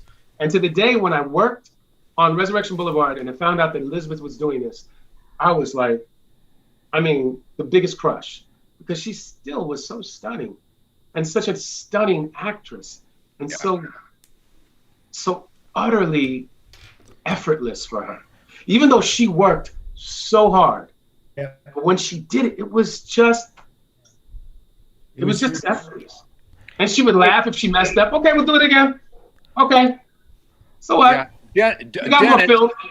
I was going to ask Dennis, but I believe that her coming on board actually helped us get on the air. I would assume so. Well, I no, would imagine. no, that's not true. We were on, but Elizabeth, I remember Viacom coming to me and saying, Elizabeth wants to play BB. And I thought, are you serious? And Beth told me, she said, she wants to play BB. I said, done. Right. I just said that. Done. She's BB. And I'll tell you one story about her. When we did, and you'll all remember, when the pilot was finished, we all went to Showtime and we did a little screening. Yeah. You remember that? It was just all of you and me, and I think Pancho was there. Yeah. Right. Yeah. And Elizabeth, before the screening, came up to me and she said, look, if I don't say anything after the screening, please don't be offended. I hate everything I do. I never watch myself. Please just don't ignore me. It has no reflection on you or anything. And so I was being the insecure person that I was, because it was my first big pilot. And we did the screening and the lights came up and I looked over at Elizabeth and her eyes were filled with tears and she was crying. And I knew right then we had something, because if we could move Elizabeth Pena like that with her own performance, I knew we were in business. And that pilot was amazing. It really was. I have like the worst memory now. Like I honestly do have the worst memory, and there's so much I don't remember. And that pilot, and normally pilots are like, let's hurry up and get past that, and then everything gets better later and all that. That pilot still had it meant so much for everybody while they were doing it, that it's there on the screen. I still get teared up when she throws the rice on the floor, you know, and has to talk to Dad about what it's like having to take care of everybody while trying to live a life. And I cry for her all the time because I love her and I feel it that viscerally to this day. Those scenes, I still say, there's been movies where sometimes I've been involved in production and we're trying to find other actors, and like Cheech Marin, I still remember the performance, you know, Hector's Auto Parts, and that brings such tears to my heart that I still recommend him to this day, where I'm like, I've seen him get to this point where it's like, and he breaks my effing heart every single time. And I've seen that pilot, I don't know how many times we sat through it, presenting it to the world, and you all break my heart so many times because you're there. And I know all of you, and I remember those takes, but yet I still see it, and I see the Santiagos. I see the pain. I see all those days when I look in Tony's face. I still see it to this day. I see every take we did because it was all so real. One of my favorite lines from the pilot is Cheech's, where he comes out of Hector's auto parts, and he says to Tony, he says, go see if Taco fucking Bell will give you a job, pendejo. Remember? Yeah. It's so good. I think about that line, and it's a good line. I love that. Hey, Dennis, I hope this doesn't sound like too stupid a question, but with all the streaming that's going on and reruns, I mean, and as Richard said at the top of this, this is a timeless show. I mean, you could air it today, and it would be. Is there any chance that ABC would say, let's show the? We're going to try. Now that CBS and Showtime are back together, and Paramount and Viacom, they're all merging. I think, and with the COVID thing, with everybody being sequestered and more programming needed without new production, we should be able to get online somewhere. And then do a Zoom episode. Actually, can I chime in here? I'm talking. Oh, wait a minute. 2 minutes to tell you guys how much I love you, and I'm sorry I have to run. I gotta pick up my kid. But Dennis, can we please promise to do this in person when all this is over and the pandemic is over. I know you've been trying so hard for like, I think the last year to get us all together. And I please make sure that happens. I love you guys and I miss you guys. And Love you too, Marisol. Love you, Marisol. Well, Marisol, just give me 1 second here. Your final thoughts, which you kind of shared, and also, where would your character be 20 years later? Well, my final thoughts, I think, is that these guys are my family. And like I said in the beginning, it was something that was so special and so beautiful. And you can tell probably just watching us that we love each other, genuinely. My character 20 years later, I mean, probably at least 1 or 2 kids, hopefully not in jail. Not if I can help it. Right? She's living in Alex's pool house. There you go. never know. I would never let you go to jail. Thank you. And probably still fighting with her dad and her siblings and stuff. But I would like to think that Victoria came around and grew up and got a sensible head on her shoulders and, you know, kept the best parts to her, the rebellious, but learned things. And married Adam Rodriguez. And probably married Adam. You better marry you. All right. Bye, guys. I love you. Thank you. Love you, Mama. Bye. Love you. Love you. Love you. Mauricio, let's go to you. You know, it's interesting you say that because Michael and I, we sat together last year having drinks together, and we came up with this concept of, you know, we were just having fun throwing ideas at each other where we would be. And I came up that Miguel left the boxing world and opened mechanic shops and became very successful because of his relationship. Because when we left Miguel, he had a kid, and his kid went into MMA fighting. So I saw him there, and I see Miguel estranged from his father, from Tony Plana. So that Elizabeth's death brought all us together to deal with a lot of demons that. So I've actually thought about it because I've pitched it to Leone many times. Michael and I have came up with a couple of concepts. So that's where Miguel would be nowadays. Good. Thank you. Michael, final thoughts, if you Man, will, this has and been where would your character actually, be? Today it was amazingly wonderful. I'm so blessed to still have you guys in my life. I went and saw Tony in his play that he did with Andy Garcia, and he just smashed it. I saw Ruth and Mauricio in that other play. I've seen Daniel Zacapa in a play, and it was such an honor to see all these people keep working. Look at Nicholas Gonzalez on the Good Doctor and the amazing work that he did there. The blessing that I have is that I still have these people in my life, and that they all are prospering and doing their thing. And what I love is I love in front of the camera as much as I love it behind the camera. And, you know, like Mauricio was saying, where would Carlos Santiago be right now? Obviously, I think he's still holding on to his dream of being in the fight game in some form or fashion. Probably has a gym, maybe a couple of gyms in LA and in Vegas, and obviously dipping and dabbling into the MMA world because that's where the world's going, you know, half and half, you know? So to me, I see Carlos there, probably mentoring Mauricio's son, trying to get him into that world. But I think that's where Carlos is still trying to find comfort, you know, in an uncomfortable world, in an uncomfortable place, being almost close to winning that championship, you know? Yeah. And that's something. Let me just say how we mentor. Go ahead, Dennis.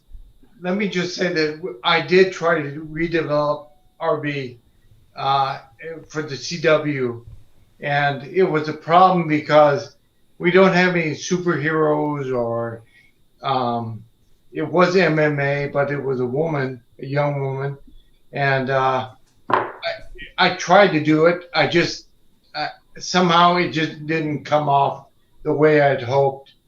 So I'm not sure that we can, you know, revive the show. we'll have to do something else, I think. Something else is good. Speaking of something else, Daniel, if you would share with us your final thoughts. And what's your character? No, I was looking for a special picture that I had of me and Rita Moreno and Elizabeth Pena and Maria Conchita. It was just, and I didn't find. I'll get it to you, Richard. Please, I think you. Ruben Santiago would be the oldest school crossing guard, believing each day that he got up that he was going to change or save another child's life. Love that. I like that. I like that. Love it. I like it. We're going around the room here. Nick, your character. You know, to be honest, I can't remember where I left off. Weren't you? Didn't you drop out of med school or? Well, you went back. That was early on in the movie. That was early on. Went back. You went back to school. Yeah. Back to school. I see you as already becoming a doctor. I don't feel like the fight game, really held it for him. I think there's something about being the, in some ways, not quite the peacemaker, because I think that Mauricio's character really, played that a lot. But I mean, he was also still the person that was always trying to bridge the gaps between everybody. And I see him still being very involved with the family and maybe even trying to get, Mauricio's character and Dad to still talk and always having a kind of conflicted relationship with Carlos. I think that, it's so funny how it mirrors life as well, to taste stardom, to taste, this victory and this championship, to be special, to be different is something that each of our characters grappled with in our own way, and Michael, Carlos, it was very much the spotlight, the obvious, of needing that, that win and living that life. And to now see, everybody had their own kind of way of finding it. And it would be really interesting to see. I mean, more than anything, I think the work that maybe Ruth's character is doing would be really interesting, which I felt was always a great demonstration of a strong female character who really had a heart that was ready to change the world. And I think if anybody, I mean, Alex was celebrated as this thing because a doctor is seen as this pinnacle, for so many, families. They want to raise a learned son and daughter. But what she was doing was actually really strong. And she was an activist. Wasn't she, weren't you supposed to be a lawyer? Yeah. Weren't she you started going law. to law? Well, that's. I'm going to throw it to you now. Paralegal. Once again. She the was a only paralegal, woman in but a then we room got her full of into men SC, and carrying your own. So carry us with. Tell us she's going to be a lawyer. Final thoughts and where you would your character would be in 20 years. You're talking to me, right? Yeah. I am. So we left her off. She went to law school, como dijo Dennis. So I would see her being a public defense attorney now. She's not a partner in a legal firm. I think she'd probably be a public defense attorney because she really fought. I think Nick is right. She was really an activist at heart and wanted to fight the good fight. So that's where I would see her, and still trying to find the right guy. So there you go. They keep dying on her. What? They keep dying on you. They keep dying on me. Yeah. But this was como hemos dicho, this was just an experience of a lifetime. I mean, with these people, this family, you all, I love you all. We all had amazing moments throughout Richard, if I don't say this, I will regret it. But one of my favorite lines of the whole show and the pilot was a champion, that Tony says it in the pilot. And to me, that stands for where we were at the time, where we are as a Latino community, where we are when it comes to Latino representation, because there's Michael standing up and doing this pose of victory, and what that vision exemplified for just history and television. It was a metaphor. And I'm telling you, to this day, when I watch the pilot, that moment gives me goosebumps because of what it stands for on the metaphor, because I got it and I still get it to this day. But I just want to say that's my favorite moment of the whole series, what that exemplifies for just the world where we are nowadays. And I just wanted to say that because I needed to get that off my chest. Well, where we could be. Where you could be. Mr. Plana, you're Well, the Santiago family. I mean, listening to all those stories, I'd have to say that Roberto would be quite satisfied and proud of how all his children turned out. That, in spite of the absence of a mother and Roberto having to handle both roles in the family. Who was played by Ada? Who was played by your beautiful wife, Ada. That's right, my beautiful wife. And by the way, my son just graduated from medical school, University of Chicago. And he's in. So Alex, by the way, his name's Alex. Plana, Dr. Alex. I love it. Amazing. Congratulations, Tony. It's amazing. So it's like life imitating art. The fact imitating life. Yeah. Yeah. And the fact that Nicholas would go on to become a doctor, Ruth a lawyer, Mauricio an entrepreneur, and then I really see the tension between, especially after achieving success, that the tension between the father and the oldest son, Carlos, between me and Michael, that it would become that tension would become a force for power and achievement together. That's how I see it, and that I think we would continue to find and develop talent both in boxing and MMA, and really form a real bond together, and enjoy each other's creativity together. A correction, though. A correction. Mauricio in the episode. Hold on. Mauricio is the older brother. I'm the middle. I mean, I knew he was waiting for that. Yeah. Just FYI. Yeah. No. Sorry. Yeah. But I'm saying. Tony, would Ruben still be living under Roberto's roof? Oh, absolutely. Absolutely. Oh, yeah. We'd be together in the same house. Carlos and I would be doing business together. You would be a part of it. Family dinners would happen. We'd still stay together. Everybody would come over. We'd have the same, holidays together. And 30 years support down each the other. road, 30 years down the road. Do you end up with the baker? Somebody made a comment in the YouTube comments. That? Do you end up with the baker? I hope so. Oh, yes. Oh. Hey, hey, listen. Her pawns were dulce. Oh my goodness. What about Maria Conchita Alonso?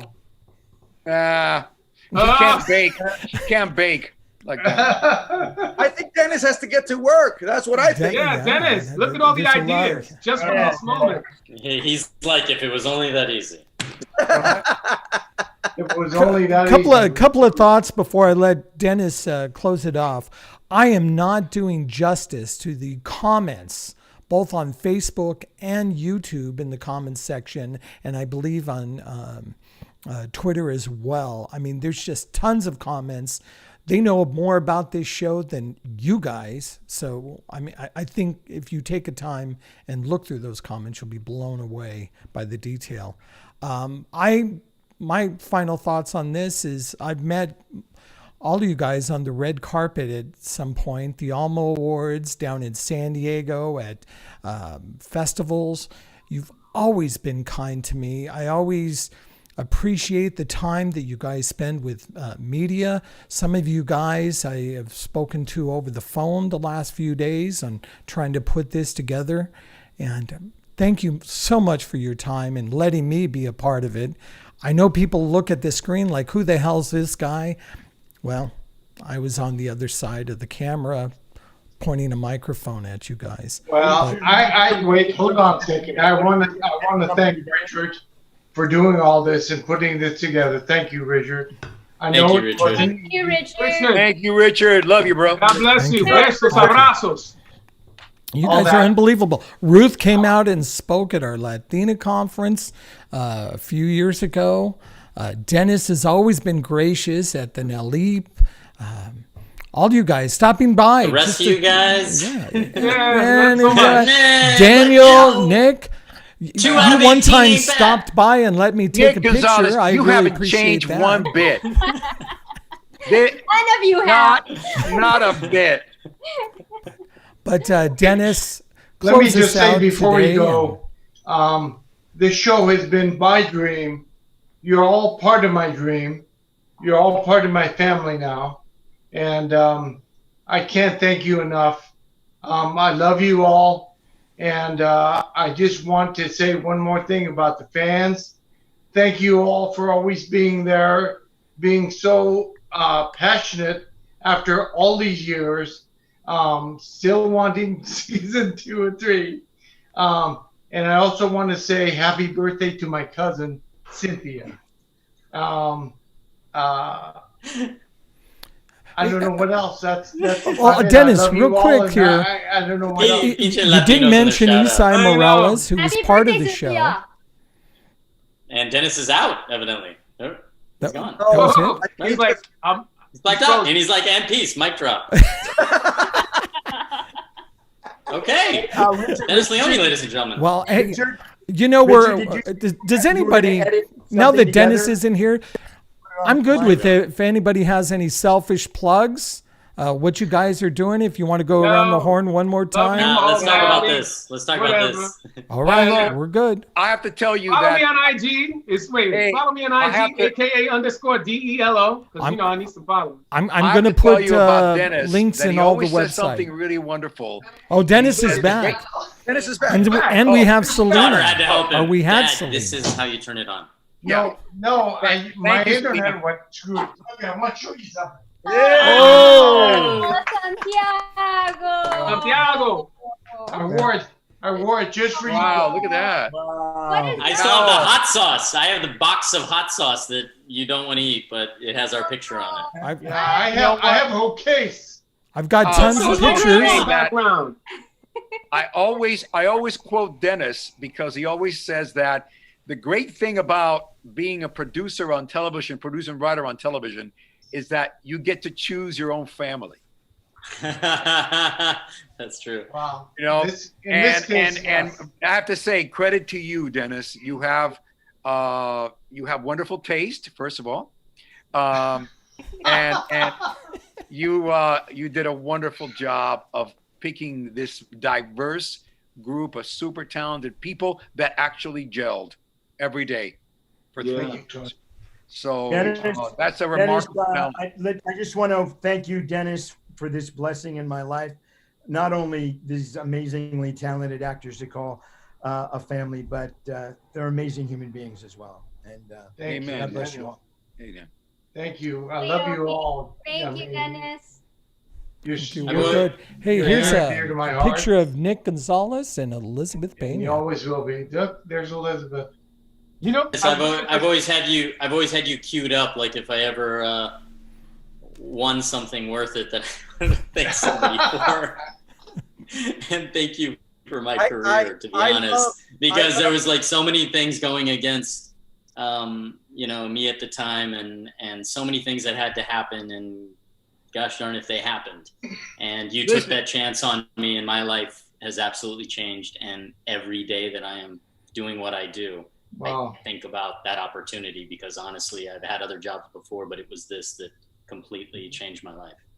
I am very proud of you. Nick, I'm so glad you didn't pursue musicals. Please do not tell anybody about that. I am so. Is it embarrassed. possible that you I could wanted close us so out badly with a to be a part couple of of that. I songs had here, it on Nick? video. I wish I had it on video, Nick. I could probably do my it the God. same level now. Did you do a musical? No, God. He auditioned for a musical that I was directing. Yeah. Oh, That's hilarious. That I need to see that. No, you don't.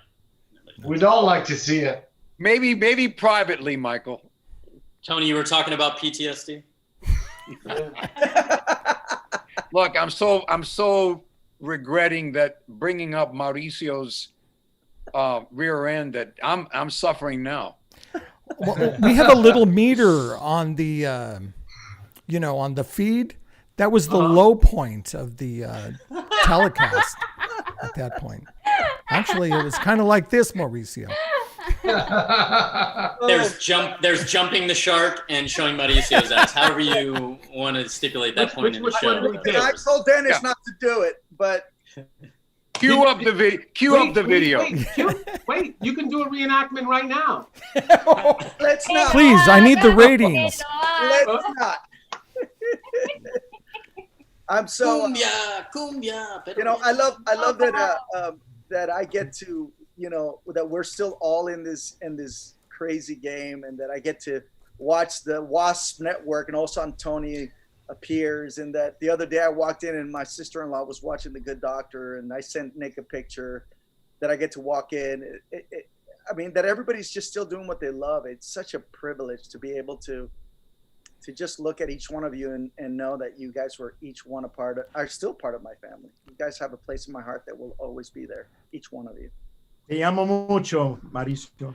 Well, I tell you, I feel like Forrest Gump in this whole thing, because I was at the DVD release there on the Paramount lot, and that's when I got to sit down. Tony Plana came in just a little bit late, and boy, he was angry about the show being canceled and all the details. And you were upset. And I just got hooked. I got hooked on this show, and you know, I can tell people about my experience. You guys definitely act like family. So you are family. Well, Showtime had promised us renewal if our ratings went up, and they did, and they still canceled us. And it was really frustrating. Well, I almost hung up on. Huh? That was New York. Yeah, what was his name? That guy? Yeah, this part won't make it in the final edit, so we're good. Well, this was at a time before social media. You know, I mean, we had no way to corral our fans. Like, I have very vivid memories of, you know, Tony, you were always had your finger on the pulse of whether it was not only just the Latino community, but, well, you know, charity and different work that you had going on, but you knew the background power structures. You know, you'd been in these positions in different ways before. I didn't understand, but I remember your fight, you know, and a time when, how did you do it? You know, it was all emails and phone calls, and, you know, it's not like the way it is now. And we're still fighting to get Latino shows. And talking, remember Dennis talking to them at the upfronts in New York. Yes. You know, the upfronts. I mean, that was like the last time, you know, I've done something like that. And I've had shows that have gone on and stuff. And yet, I mean, I remember being at the Essex House. I remember, you know, gifts waiting in our room. I remember there was an unlimited, you know, your bill at the hotel. Remember when you didn't have to put a card down for incidentals? Yeah. Showtime. I mean, we lived it. That's the last time. We did. Because very shortly after was, you know, strikes. Very shortly after was, you know, the economic downturn. But we did it. I mean, we went to fights all over the, you know, the nation. Remember Vegas Johnny Tapia? Johnny Tapia, I think it was New Mexico. Going in the ring with them. We went to the fight, Texas, right? Didn't we go to, was it Texas? Is that in Vegas? No, that was in New Mexico. New Mexico. And we also went to Vegas. We saw Johnny fighting. Mauricio and I went to Vegas, remember? Yes. To Vegas. watch, but Tony and I went to, and I think Isai and Nick, and we went to see Tapia. Yeah, I remember being. Yeah, I remember everybody attacking after that and coming up to us afterwards and just being surrounded by people. You know, we were not with a lack of an audience. There was an audience there, and it wasn't only Latinos. No, it wasn't. No, I mean, that's what was so amazing. No, we had more African Americans watching us than Latinos. Oh, because I had a lot of white people come up to me and go like, "I really like your show." Yeah. What was the name of that? Okay. What was the name of that African American show that came on just before us? Oh yeah, that's right. Soul Food. It came on the same time. It was us, Soul Food, and Queer as Folk. They got picked up when we didn't, right? What's that? They got picked up when we got canceled. They got won one more year. They one won more one year. more. I thought they would pick us up to be that, because we're in that same vein. Well, won one there more. were more African Americans subscribed to the network than Latinos. So they had a little more leverage. So that's why they kept so Was this shot that was the beginning of the demise? That's what of killed our- us. That's what killed us. Really? That one blue shot? pleather shirt is what killed us. You guys got awards. Bob Isley and Dennis there. Hey, let me see that. Let me see that picture again. Bob, oh, look at that. You guys. Wow. Youngsters. What I always loved about Bob always reminded you about Those are the two how almost. hard of a job he had. This is taken from the same year. My God, we're on a, and I'm telling you guys, we had some great times in Hawaii. Just listening to her go, and then her take on everything so many years prior to hear it now. I was like, when I'm hearing you talk about Hawaii, I'm like, I didn't get to go to Hawaii. No. That was, by the way. Wait, what trip was that? By the way, that's a story I tell. No, that was her and I working together years later. I know. But that reminds me, Ruth, you'll remember this too, and I know you guys will remember. We all went to an event, and I remember that we had to like drive there. And sometimes the events were like they fly you, they send a car, they dress you, whatever, But I remember this one event, and we had all just kind of driven there, and it wasn't a big deal or something. And I don't know why, but I think it was Michael and I ended up like, we were just kind of like, oh man, my driver was just being so like talkative the whole way here. And we all just started piping up because we had set it up beforehand, talking about like, our driver, and then we had this, and then my check didn't even arrive. And she's like, wait, you guys were driven here? Wait, you were paid? Like it became this big thing, and we all just kept it up for a while. And she was like on the phone. We are live right now. We're podcasting.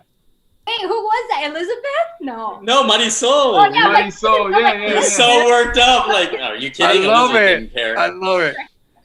Elizabeth cared if there was an open bar, and if they're Didn't care about cheap with us. All I remember is you on Pasadena. Oh, in look at Hawaii that. with a water falling on you on some cascade. You would remember that. Yes, that's what I remember. You better ask your questions, Richard. Let me see.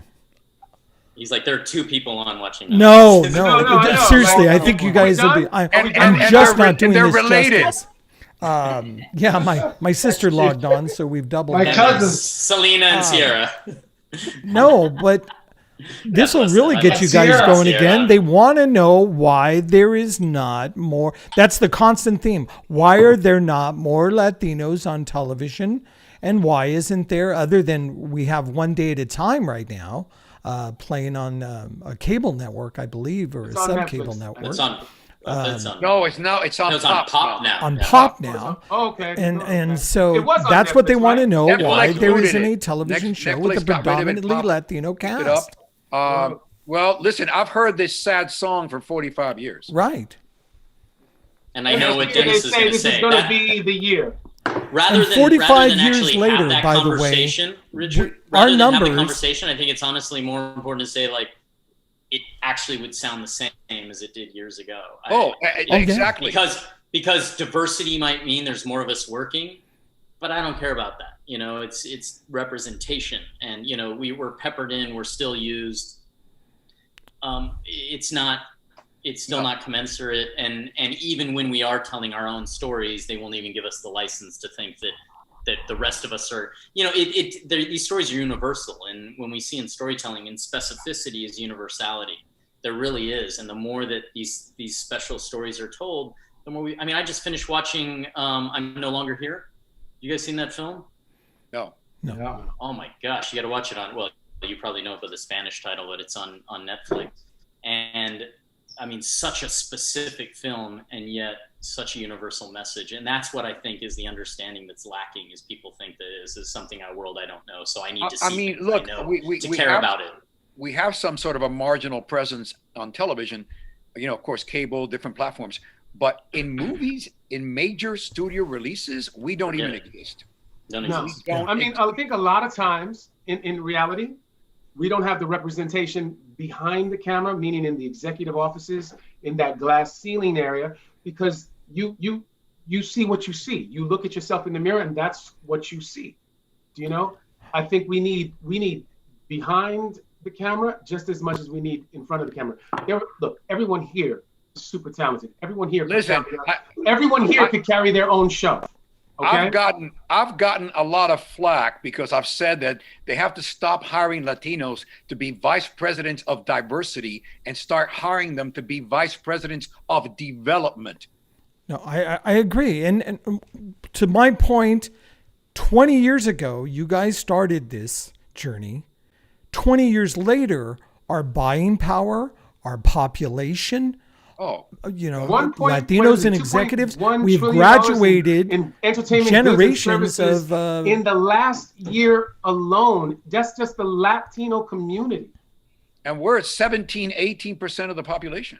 That's right. But we so are like again, what are we waiting for? Represented on television. Look at maybe a little bit higher on TV, Michael. Maybe think so? 3, 4, 5, maybe depends. But listen, like maybe one show, gentrified, right. And Baker and the Beauty didn't even make it to. They didn't get renewed. That was a predominantly Latino cast. Lots of those people you worked. Who did not get renewed? And that had Baker and the Beauty. Talented cast. Carlos Gomez, yeah. Yeah. I mean, Lisa Vidal, Carlos Gomez, that whole cast. And those people, like you, Tony, those people worked hard.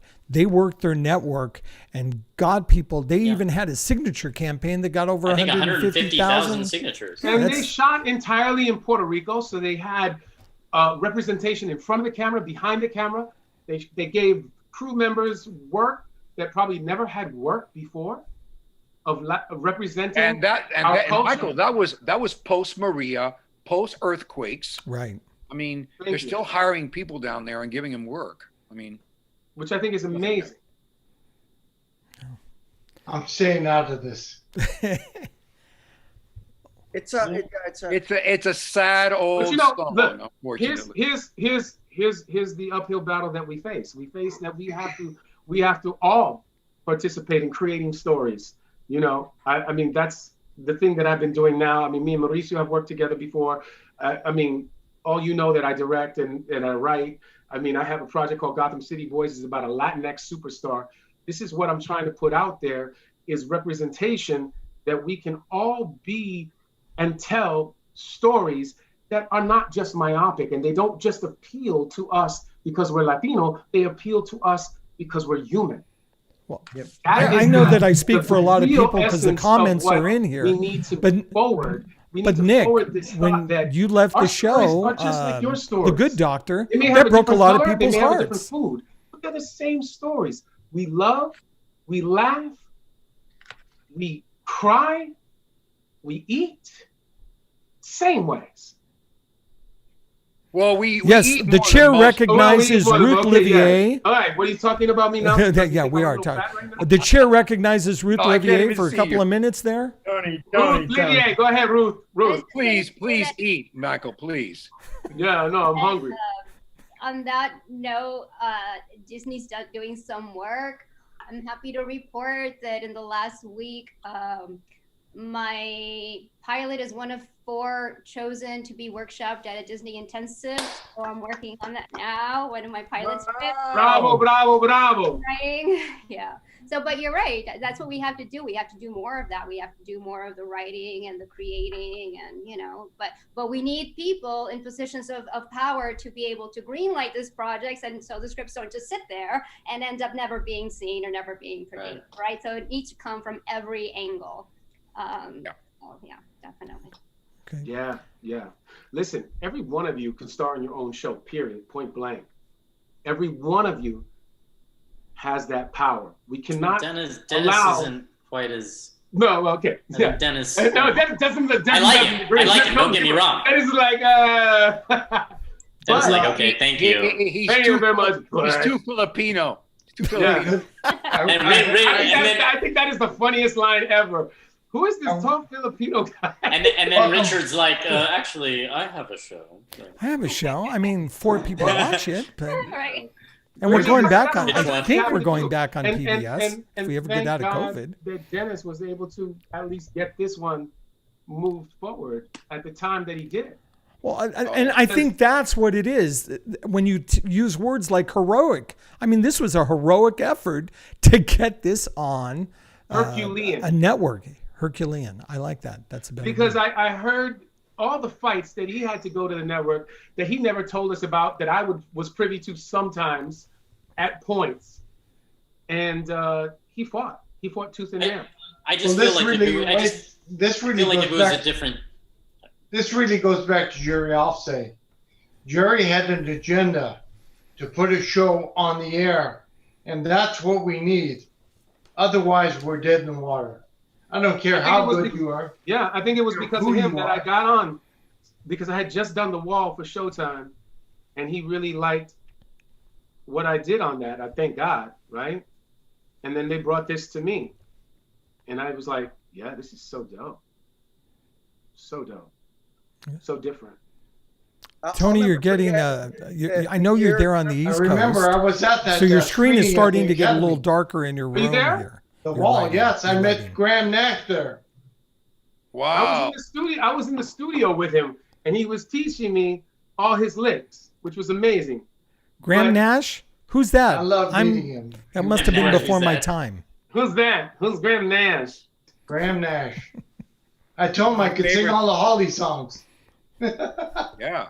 Hey, listen, from the Santiago family, a big shout out, blessings, and thank all of our brothers and sisters that are on the front lines of this pandemic and are suffering greatly because they're doing jobs that other people aren't Right. doing and not getting paid enough for.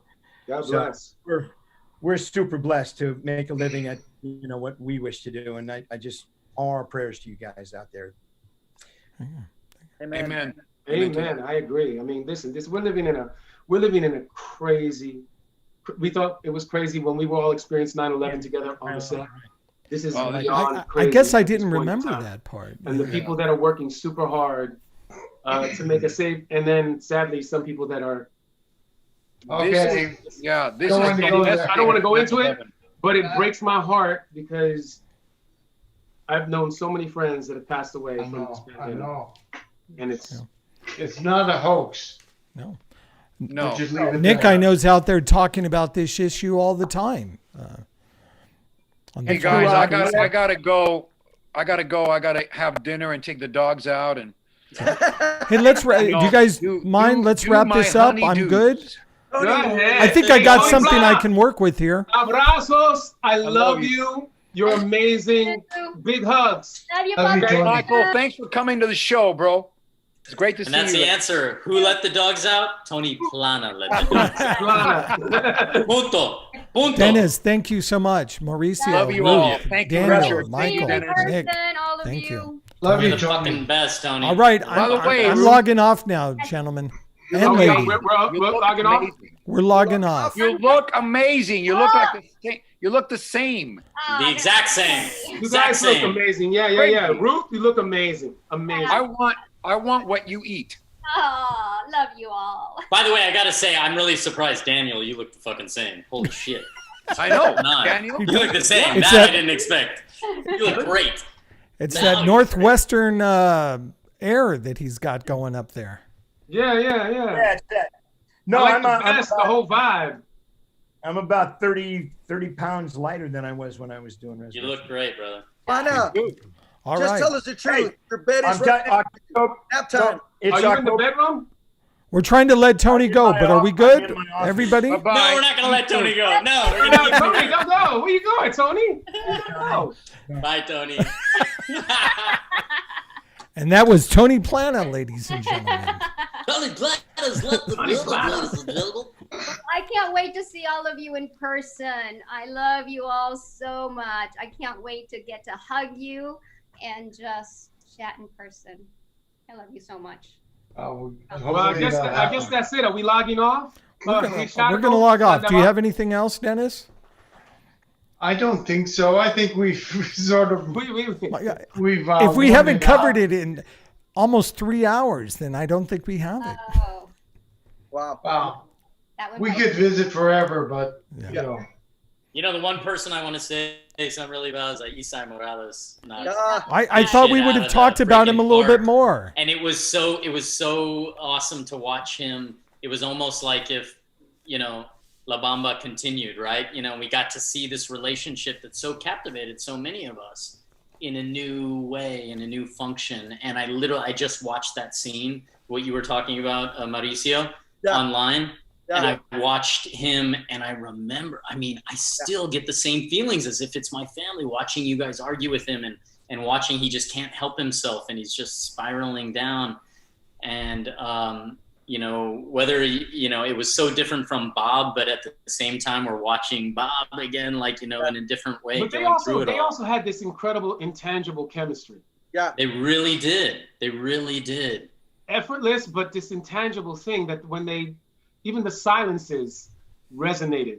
It made sense because, you know, there was so much history there. You know, there was so much behind the scenes of when they're on set, they're younger, there's so much different. And then here together again, it's so textured for me. They just had great chemistry. Yeah, they did. The chemistry was magical. It was. And what I remember to this day, and I always steal the line, is he's sitting there yelling at Bibi. She's just thrown him out the house. He literally falls down the steps. My wife, she goes, "Oh my God."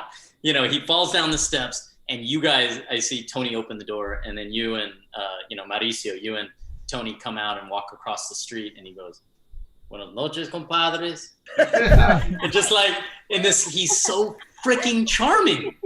He's this guy who's, you know, all this stuff is just going wrong for, but he's so damn charming. You want to take him back the same way that she's grappling with. And he goes, beautiful and brilliant and heartbreaking. And to this day, whenever I'm with him, I'm always thinking of him as he says, "Bibi, we have company." Yeah, Bibi, we have company. And I wonder what was written and what was him just, you know, and he let him go. It was beautiful. And when you see guys like that and guys like Michael and people who, like, I know you guys had spent so many times being around each other and in New York and in the business and, you know, but then to see, to me, people that were greats, you know, and are greats in this business that I, you know, before I even thought of this as an occupation that I was looking at, and then to watch you guys interact, I mean, I felt like that was that was like I was a fly on the wall. And, you know, Elizabeth would enter in any private moment. I just sat there in the back of my head like a fangirl screaming, going, when is this going to happen in your life? And me and Isai had an amazing, me and Isai had an amazing moment on Mi Familia. He killed me, but we still had a good moment. But it was so, that was such a wonderful moment. These are, when we have these little moments working with people, all are amazing. We have an amazing community. Yeah, well, we have, there's so many wonderful Latino actors, period, of all kinds of descent. You know, I mean, so it's mostly great Puerto Rican. It's great that we had a show that mostly Puerto Rican. Mostly Puerto Rican, but mostly somebody's been reading the comment board. That was able to bring a home. This was a great show to invite people in and have them shine. You know, that was a great platform to bring a Cheech Marin, to bring a Rita Moreno, a Henry Darrow, a Lupe Ontiveros, right? I mean, all these amazing Latino actors. The musicians too. Musicians, right? Also Jose Feliciano. Right? God, Come on now. Yeah. Wow. I mean, also Motley. I mean, listen. La Guerra. Yeah. And that's, you created a platform for us to shine and for everybody to come in and be part of that family. Mm-hmm. It's one of the things I'm very proud of. I'm very proud of that. So, well, on that note, let's say congratulations. Daniel, I'm not going to stop you. Did you have a comment? I just wanted to say that I shared with my television family before we went online, and I want to, God's blessed me with having made a decision this coming October 27th. I'll have 7 years of sobriety. And if there's any of our fans out there that are struggling with issues of addiction, I'm going to give you a phone number that they can call me anytime, and I'd be more than happy to talk with them, because all the blessings and the magic and the promises that are happening in my life are because I made that decision. And so congratulations. We love you. We love you, Daniel. Love you too, Nicholas. Wonderful, Daniel. So good.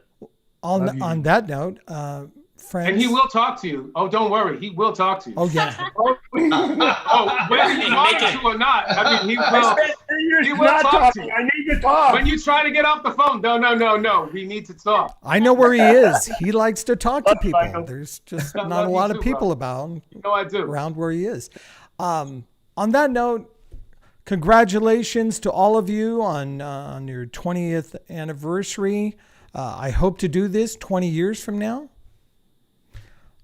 Good luck. Yeah. I probably won't be here. But thank you for being an important part of my life and giving me lots of material. But happy anniversary to all of you. On the music thing, Debbie just reminded me, Joseph Julian Gonzalez. Joseph, the cues were perfect. Beautiful.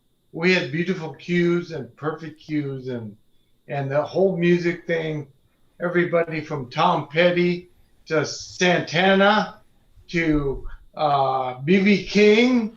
I mean, Lizzo. We had Ozomandy, everybody, you know. Stupid Ali. Thank you. But, you know, it was, I loved all that music. It was great. Richard, you know, honestly, a big thank you, because I think we've yet to really say thank you to the Hispanic press, the media, just that whole community that rallied around us. I mean, you're talking about, like, when I moved to LA in 98, meaning we did this pilot in 99, I was very new, and to have instant family, to have people that supported us like you and like so many others that came in to do it, that really meant a lot. I mean, we wouldn't have been able to do it without a community that rallied around us, and to feel that we were worth it enough that the community rallied around us. Well, you certainly did your part to try to promote us and to make us a hit show, you know. And thank you, Nick's right. Thank the press. Thank all the newspapers, everybody that did everything to welcome us into. Yeah, this is years before social media, you know. I mean, it's not, that was not an easy thing. And that's it. Nick, thank you so much for bringing that up, because 20 years later, there's not a lot of us still left in the Latino media. We've been hit by the economic downturn, and hugely. It's been a tough road. They think acting's tough. Try producing content, and you know, it's a tough gig. But yeah, on behalf of my colleagues, which I always encourage, we're always there, and we really, again, appreciate you guys stopping by and giving us the content and the material and the access, and of course your time.